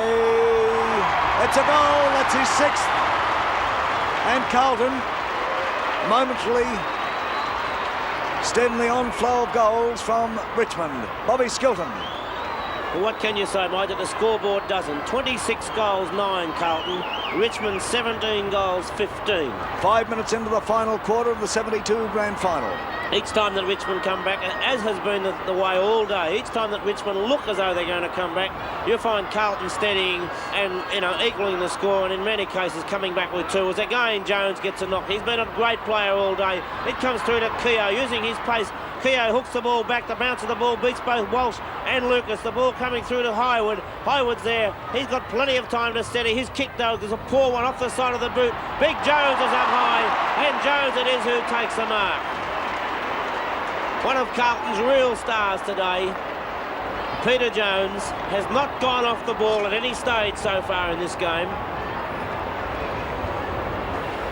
It's just short of centre half back. Jones' kick. It's a good kick from Jones, right down to the half-forward line. Walls punches the ball on. Lucas coming through. So too was Jesselenko. He knocks the ball through. Big Roberts is there. Jesselenko almost takes the ball away. Roberts knocks the ball out.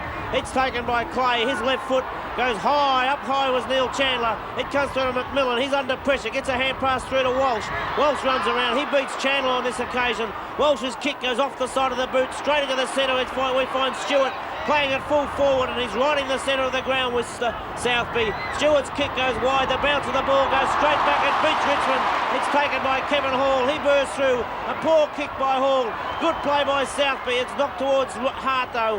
Hart with a long kick down over the half-forward line, but there's nobody home for the Tigers as O'Connell comes out from the back pocket to take a relieving mark. Keogh's down in trouble. Keogh in a bit of trouble at the moment as we find O'Connell's kick. It's a high kick from O'Connell going towards Roberts, and Roberts takes his first mark. A long hand pass goes towards Morris. The bounce favours Morris on this occasion. He runs around. A long hand pass again finds Sheedy. He lines him up this time. It's going straight towards the big one. It's a goal to Sheedy. Kevin Sheedy, that's his first goal. You might wonder if you've just started watching Interstate Viewers why Sheedy is kicking goals, but he's been on the ball in the centre. One of the many moves that Tommy Hafey has tried. Scoreboard, Richmond 18-15, Carlton 26 goals, 9. They've picked up 12 points so far, and we're 7.5 minutes into the final quarter. Richmond still desperately trying to pull this game out of the fire. Bill Della bounces the ball in the centre of the MCG. The whale Roberts uses his strength, taken there by Morris. Morris kicks down forward. Cumming and O'Connell go for the ball. Southby chips in there, taken by McMillan into an open goal. There's another one for the Tigers. That's McMillan's second. And John Nichols is coming on. He senses that this could be a Richmond revival. I was just about to say to you, can you sense danger yourself? I can, Mike, because Richmond are a tremendously fit side, and they've struggled hard all day with no breaks going their way. Over the last few minutes, a few things have come their way, and they naturally have been lifted by it. So Nichols, as a good captain should, senses the situation, and he's taken himself from the forward pocket into the ruck for the first time in this match. There's the knock, goes to nobody in particular. Coming through there was Hart. On the ball is Hart. He's battling tremendously hard. Gets around everybody, goes long towards the square. This will be a crucial situation here as Mackay has the ball, puts away, and there's Sheedy rushing in. He's kicked the goal! It's a goal to Sheedy, a great effort by Neil Baum. Contested very hard for that mark, and Sheedy coming through, kicked his second goal inside 2 or 3 minutes. So that's a great effort by Sheedy. He's been taken out of the centre, from the back pocket to the centre, now in the forward pocket, and he's scored 2 goals.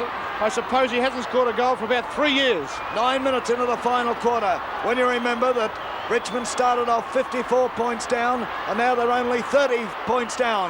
Can they take out the flag after trailing badly for so long? It's Bartlett kicking the ball down forward. McMillan misses a runner, but in comes Kevin Hall. It's Southby there. Southby's kick goes up towards centre half forward for the Blues. They fly high. Hunt's mark for mine. Oh, it's going the other way. It's called play on, and it's Carlton into attack. Listen to the Richmond crowd. Jesselenko and Dick Clay doing battle. The ball forced over the boundary line, and there'll be a throw-in.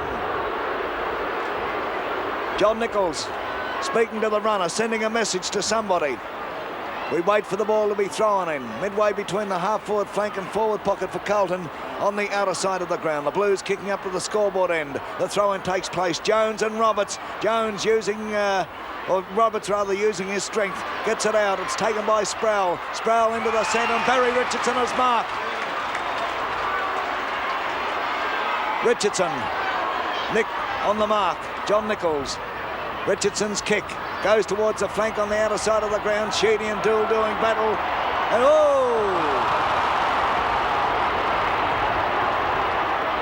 I think Dool it was tit for tat. And we'll find that the kick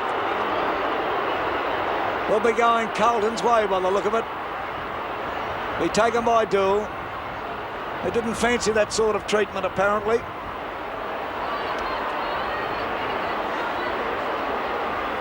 The flying doormat, they call him. There's his kick. Going over the centre.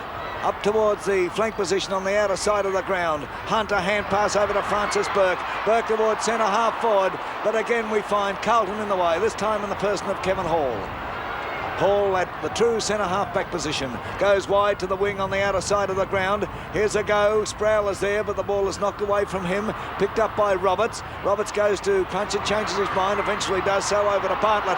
Bartlett coming around that outer flank now. Up towards the pocket on that outer side. Baum flies high. Here's a go. Stewart picks it up. Stewart steadies. He kicks. right across the face of goals. The ball bounces. O'Connell, he's the saviour for Carlton. He's still going, O'Connell, but he's in awful trouble. Eventually gets his kick. Well done, son. But there's nobody home for the Blues. It's taken by Francis Burke. Burke gets it across here to Morris. Morris breaks clear, but his kick is smothered by Southby. It's taken by Walsh of Richmond. Walsh's kick is a long one down forward. It's swinging in, but through for one behind. No doubt about it, Bobby. They're going down fighting, if indeed they're going to go down, Richmond. Oh, and how, Mike. This is a real fighting effort by the Richmond side. Every Richmond player has lifted his game at the moment. Carlton, as John Nichols sensed, Carlton, I think they thought the game was over. Richmond, knowing that they're a good side, refused to give in. 29 points of difference, and we're 12 minutes into the final quarter. As Southby goes to the outer side of the ground, a good mark taken out there in front of the pack by Neil Chandler. Chandler copying one behind the ear to go on with. Chandler on the half-back line for his side. A high kick by Chandler, but it covers a lot of distance. Down to the half-forward line. Roberts can't take the mark. Walls comes through, quickly gets the boot to the ball. It goes wide on the half-forward flank. It's out of bounds. Bounced before the line, though, and we'll find a throw-in on the half-forward flank, outer side of the ground, with Carlton going to the scoreboard end of the ground. 29 points separating the sides as we find Peter Jones and Roberts. Roberts slips at the crucial stage. Jones knocks, is taken by Bartlett. He's under a lot of pressure, can't get the ball away from Keogh. There must be a ball up as neither player could take possession, and umpire Della comes in and does exactly that. As Della bounces, it's again, it's Jones and Roberts. Roberts gets a knock, looking for Boynage. Boynage gets a big punch. It's taken there by Bond. Bond's kick goes into the centre of the ground. McMillan was up high. It's punched away by Hurst. Then Stewart comes through. Stewart puts the ball onto the right foot. It goes towards Richardson. And Barry Richardson takes the mark at centre half forward. Richardson now playing at centre half forward. He's had a few moves today, like many of the Richmond players. He's kicked 3 goals. He's 60 yards out from goal. It's a lovely kick. It's offline. It's just a little short. A good mark by Dool. He plays on quickly, running around the boundary line. He goes to half-back, looking for Robertson in the centre. He finds Robertson. Robertson, a long hand pass to his skipper in John Nichols. And Nichols goes through the centre. A long kick. It finds Rex Hunt. And this time Hunt mark has been paid. Hunt at centre half-back. He started the game there. Was moved to centre half-forward and to full forward. Now he's back. His kick's off the side of the boot. It goes towards Robertson and Burke. Both players tired at the moment. It's close to the boundary line. Robertson takes the ball over the line and will find a throw-in. Centre wing position. Members stand side of the ground. It's John Nichols and Big Roberts. There's plenty of weight there. Nichols gets a knock down to Robertson. Robertson close to the line once again. He's bundled out of the way by Burke. And again we'll find a throw-in in almost the identical position. Again, it'll be Nichols and Roberts. Nichols in front, Roberts from behind, gets a big knock, but he's right in the middle of John Nichols' back.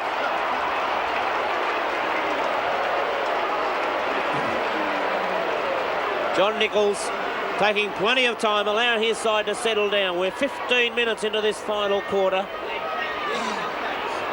As Nichols taking all the time in the world, saying to the whole Carlton side by his actions, steady play up. We need a goal at the moment. As a lovely kick by Nichols, goes to the half-forward line. Walls misses the mark. It comes through to Highwood. He's under pressure, gets a hand pass through to Clay. Clay bursts through the pack, looking into the centre. Roy's Hart was up high, but couldn't take it. Chandler bursts through the pack. He looks for Walls. It's going towards him, and Walls does. Walls takes the mark. There must be a 15-yard penalty, I'd say, as Ray Boynage knocked Walls over. A foolish one by Boynage Sanders. It puts him right on the square. Walls has kicked 5 from centre half forward. A great opportunity to bring up his 6th and steady the game for the Carlton side. Walls kick right through. You can see Peter Jones signalling that it's full points, and that's Walls' 6th. And Carlton go back to a 35-point advantage as they go to 27 goals 9. Look at the kicking, 27-9.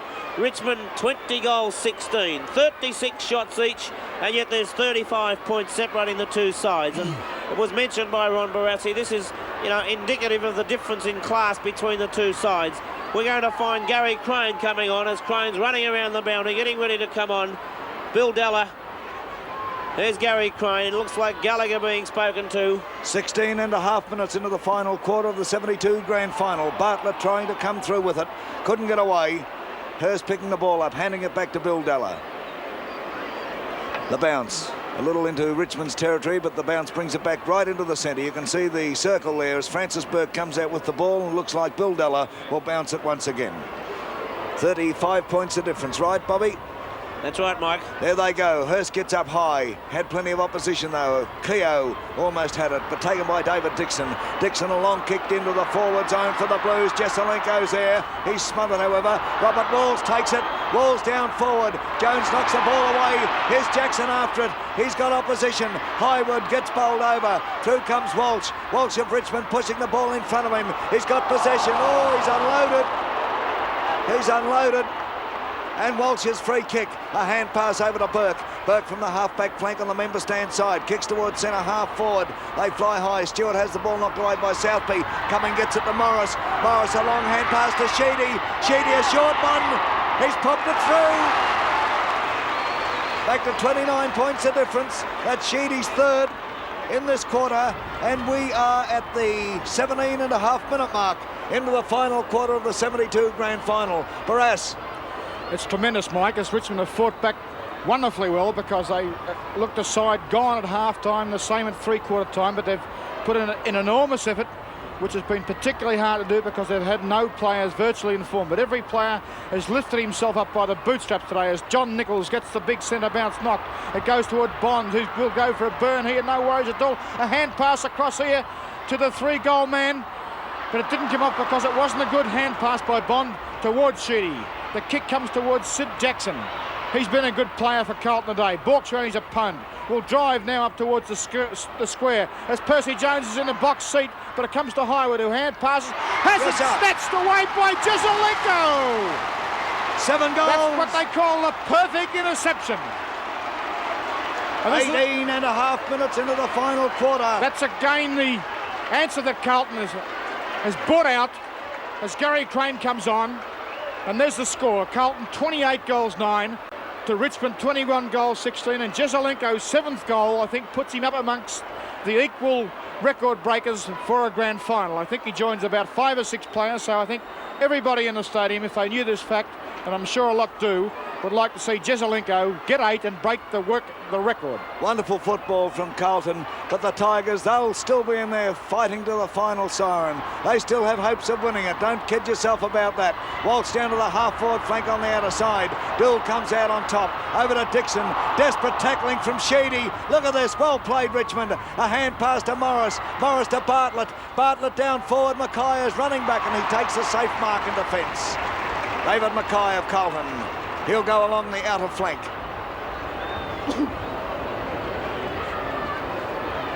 Mackay's kick.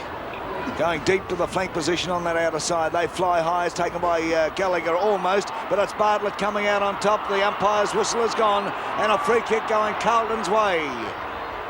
Bill Della. There's Dixon. Three-quarter time. The doctor had a good look at him.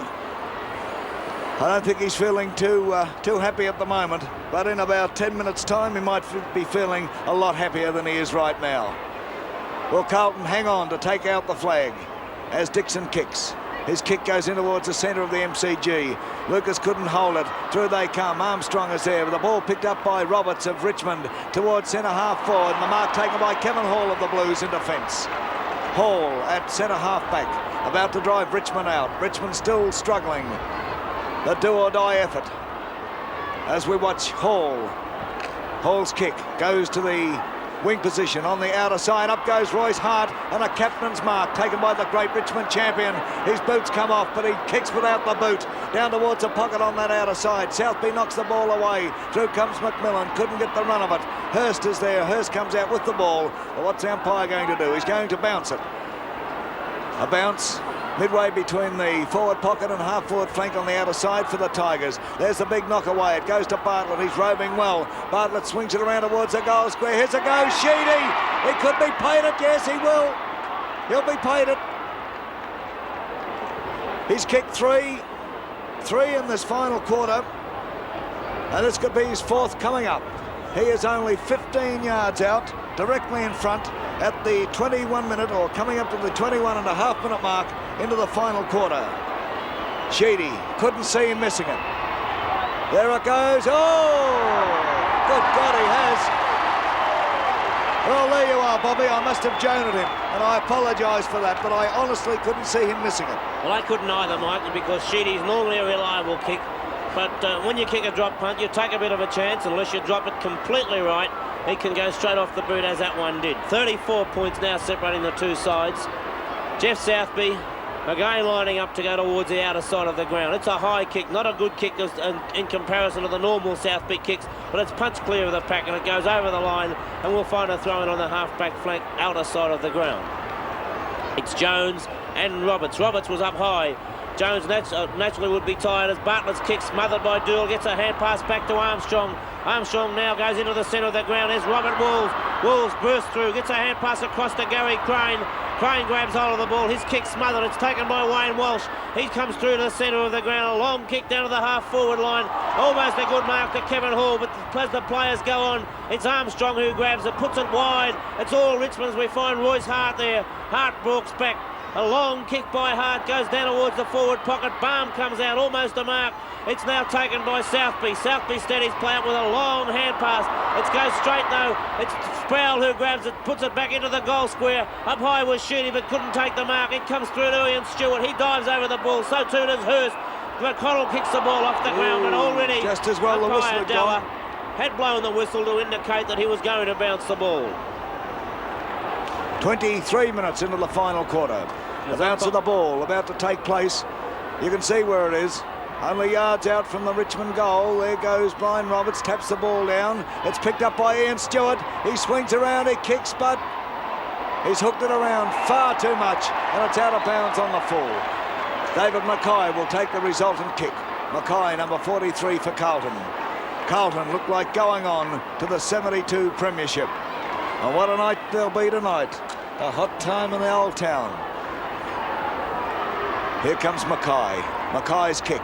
Out to the half-back flank on the outer side of the ground. Hart in front takes the mark. He's about to play on, and he gets the gift as Gallagher falls over. Southby there, taken by Mackay, however. Mackay straight into no man's land. They're coming at it from all angles, as you can see. The ball being juggled there by Chandler. Chandler comes out with it, hooks it around. He gets it across here towards Armstrong.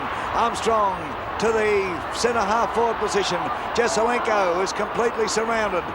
They're on top of the ball, and there'll be a ball up at the centre half-forward position for Carlton. Carlton are 28-9 to Richmond 21-17. The knockaway, Jackson comes in there, picked up by Dick Clay. Clay goes out to the flank on the outer side of the ground. Bond couldn't control it, he runs into Jesselenko. Jesselenko in a lot of trouble there, and he could get a free.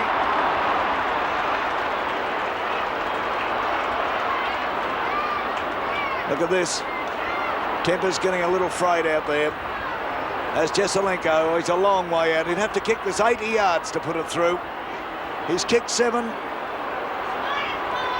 And I'll tell you something, he's going to have a go at it too.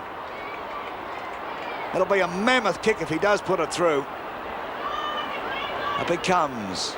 It's on its way, it's dropping on the edge of the goal square. The ball taken by Cumming. He tries a hand pass over towards Clay. Clay of Richmond gets his kick to the wing position on the outer side. The players racing for it. Sproul is there. Sproul comes out on top. A hand pass over to Barry Richardson. Barry Richardson in trouble. Back to Sproul. Sproul of Richmond in towards centre half forward. Players fly high. The ball's knocked away from Stewart by Southby. Goes to Armstrong. Armstrong with a half forward flank for Carlton on that outer side. Up goes Walls. He knocks the ball away from Bond. Bond is close to the boundary line. Good play. A hand pass over towards Cumming. Cumming runs into Keogh but keeps going. Cumming picks up his kick. Goes to the half-forward flank on that outer side. Barry Richardson going for it there with Southby. Southby almost put a policeman over the fence. And the policeman must have shuddered a bit to see two hulking footballers bearing down on him full speed ahead. There'll be a throw-in on the half-forward flank for Richmond on that outer side. Jones, a tireless effort today, but I think he's pretty well gone now. Ball picked up by Cumming. The kick smothered. The chance for Dixon. He couldn't clear it, however. Picked up by Jones. An awkward sort of hand pass goes to Kevin Hall. Hall to the half-forward flank for Carlton on that outer side. And Hunter one-hander. And look at this. Play goes on. Out comes Highwood with the ball. Highwood of Richmond on the wing position, but he's weary. He dropped it, but he hand passes over to Bond. Bond steadies and a long kick down forward. Barmer's there, but look at the opposition he's got. They fly, and it's a mark Richmond's way to Hart. Hart's kicked 1 goal. He would be 45 yards out. He's on an angle, kicking to the Richmond end goal. On its way, it looks pretty good from here. And a goal to Richmond. A goal to Richmond coming up to the 27-minute mark into the final quarter. And 28 points of difference. Bobby, could you see them doing it? Well, I can't really, Mike. Time's running out. We're into time on now, and there's still 28 points, so it's 5 goals that Carlton actually are in front. And I can't see Richmond, as tired as they are, kicking 5 goals in time on of a grand final. But Richmond, you know, they are not going to be denied as they still keep fighting. Gallagher grabs the ball. His kick smothered. It comes back to Gallagher. He puts it down. Through came Walls. Goes through to Lucas. Lucas drives the ball. It's off the side of his boot. Peter Jones is there. He's dog-tired, Jones. Oh, Dick Clay using his pace. Clay's there. Jones had nothing left in his legs at all. As the ball goes wide, it's Jackson and Dixon. Jackson leaves the ball for Dixon. He walks around his opponent, steadies play up, puts a short one in and finds Jesaulenko. And you can be certain it'll be a while before Jesaulenko kicks the ball, because he's going to take all the time in the world. Jesaulenko obviously being told, and you could see him nod to Bill Dalla, that Bill Dalla had told Jesaulenko, hurry it up a little bit.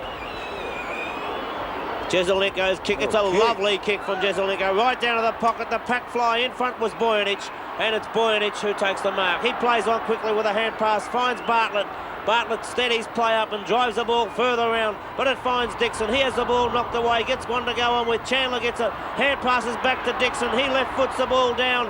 It's right down, but it's all Richmond. Boyanich puts the ball away from his teammate in Clay. Clay gets a big knock. It goes back to Robert Walls. Walls has his head nearly pulled up, but it's called play on as Wayne Walsh grabs the ball, runs away, finds Paul Sproul out on the centre wing position. He's all on his own. He's got yards. He drop kicks the ball in towards centre half forward. Sheedy's going for it, so too is Stewart. Stewart balks back onto the right foot, puts a short one down, and he finds Barry Richardson. Richardson plays on quickly, drives the ball towards the big ones. It's offline though, bounces across, and 1 point only results.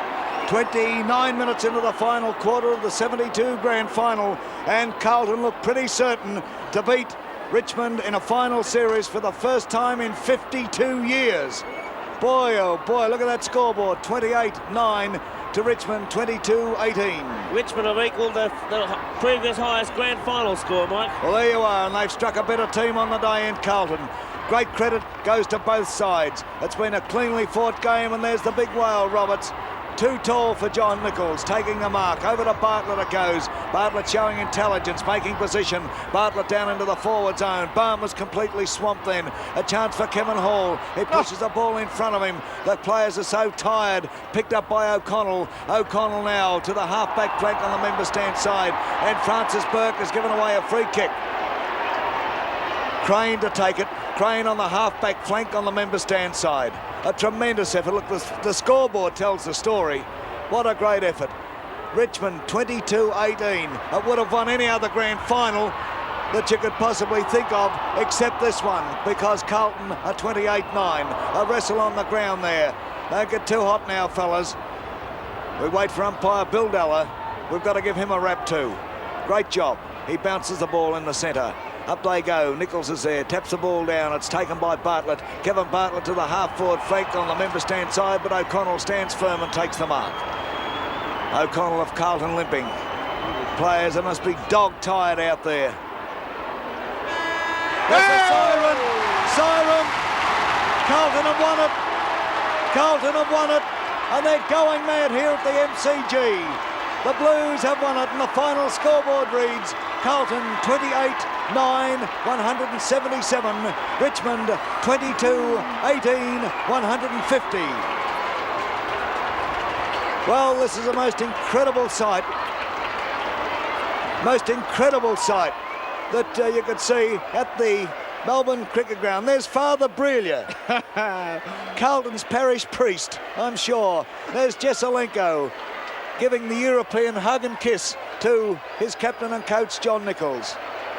Big Nick, well done. His first year as captain and coach. Bert Deacon, a former Brownlow medalist, there smiling broadly. And Big Jones, what a great game, a tireless effort. But I'll tell you, he was finished. He was gone, poor old Perth, before the final siren. Carlton, a great effort. They've taken out the 1972 flag, captain and coached by John Nichols. Well, Ron Barassi, let's hear a comment from you. Well, I should imagine the proudest man in the stadium is Big Nick. He's played a tremendous game himself today. He's led the team beautifully. The coaching's been magnificent. The planning has been great, and it's all come to fruition with a magnificent win against a side that was an excellent side throughout the year. Played poorly in the first half, but never gave in the fight, and certainly made Carlton earn their first victory over the Richmond side in 52 years of finals playing. So there's Big John Nichols, the first captain and coach to bring off a premiership since Charlie Sutton in 1954. So that's 18 years since a captain and coach has brought home a flag for his side. And he's just the ants pants as far as I'm concerned, and I'm sure as far as every Carlton supporter is concerned too. And there's Perth Jones. I never thought that he could last out of games so well, particularly as he hasn't been given the task. There's the Richmond crew. Look at Tommy Hafey. Bad luck, Tom. That's the way it goes.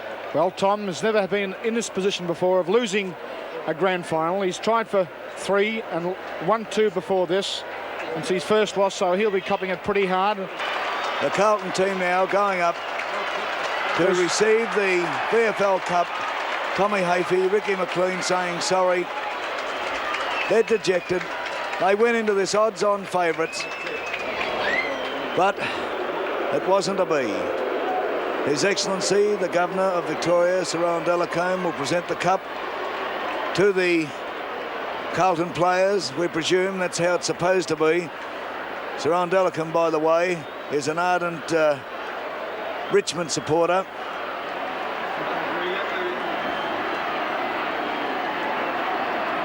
There's Big John. A pretty slow sort of process, though, by the same token. They're waiting for His Excellency. Look at that. Well, Bobby, let's hear a comment from you on the match. Well, Mike, the scoreboard tells the story, and what a...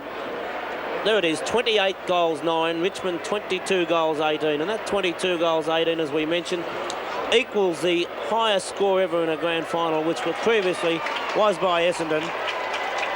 There you are. Well, John Nichols had to go up into the stand to receive the cup from His Excellency, and now you'll see the Carlton players do a lap of honour. Bert Deacon behind John Nichols. And let me remind you that on Football Inquest tonight at 6:30 we'll have Len Thompson from Collingwood, the reigning Brownlow medalist, Adrian Gallagher from Carlton, Francis Burke from Richmond, John Nichols from Carlton, Royce Hart from Richmond, Alex Jesselenko from Carlton, and the 1972 grand final umpire Bill Della.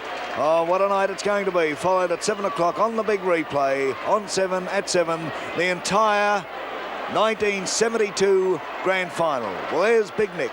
So you'll be watching Channel 7 from 6:30 on tonight. Needs 10 men to lift him.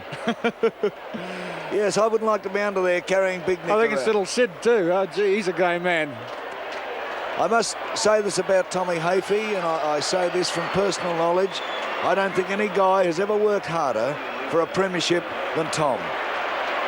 And he's dejected because Tommy would take this very, very much to heart. On the other hand, the jubilant Carlton players now doing their lap of honour. The capacity crowd at the MCG saw Carlton take out the 1972 flag in a most workmanlike and brilliant fashion. They deserved it. Well, Mike, I think those two words sort of contradict each other. There's probably a bit of both, particularly towards the finish when the brilliance had gone from the Carlton side because Don't get cocky because you won I'm not, but I'm just saying the brilliance had gone because of tiredness, and then it became more workmanlike. But this is probably the best game that Carlton's, well, I'd say that they'd ever played, because the football was superb. 28 goals in a match to beat an opponent who kicks 22 is you have to play brilliant football for that to happen. And there's the Carlton crew. They're a very happy bunch. They've won their 3rd premiership in 4 or 5 years, the 4th grand final appearance, and they're A tremendous bunch of fellas.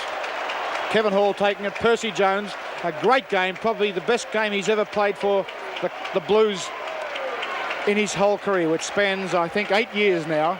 A magnificent effort by Jones. There's Ian Robertson, a little kid jumping all over him. Jeff Southby being hugged by a female fan. He loved that.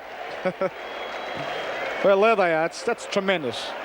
I think no matter what side wins a grand final, if you are looking on, you feel really pleased for the victors and sad for the losers.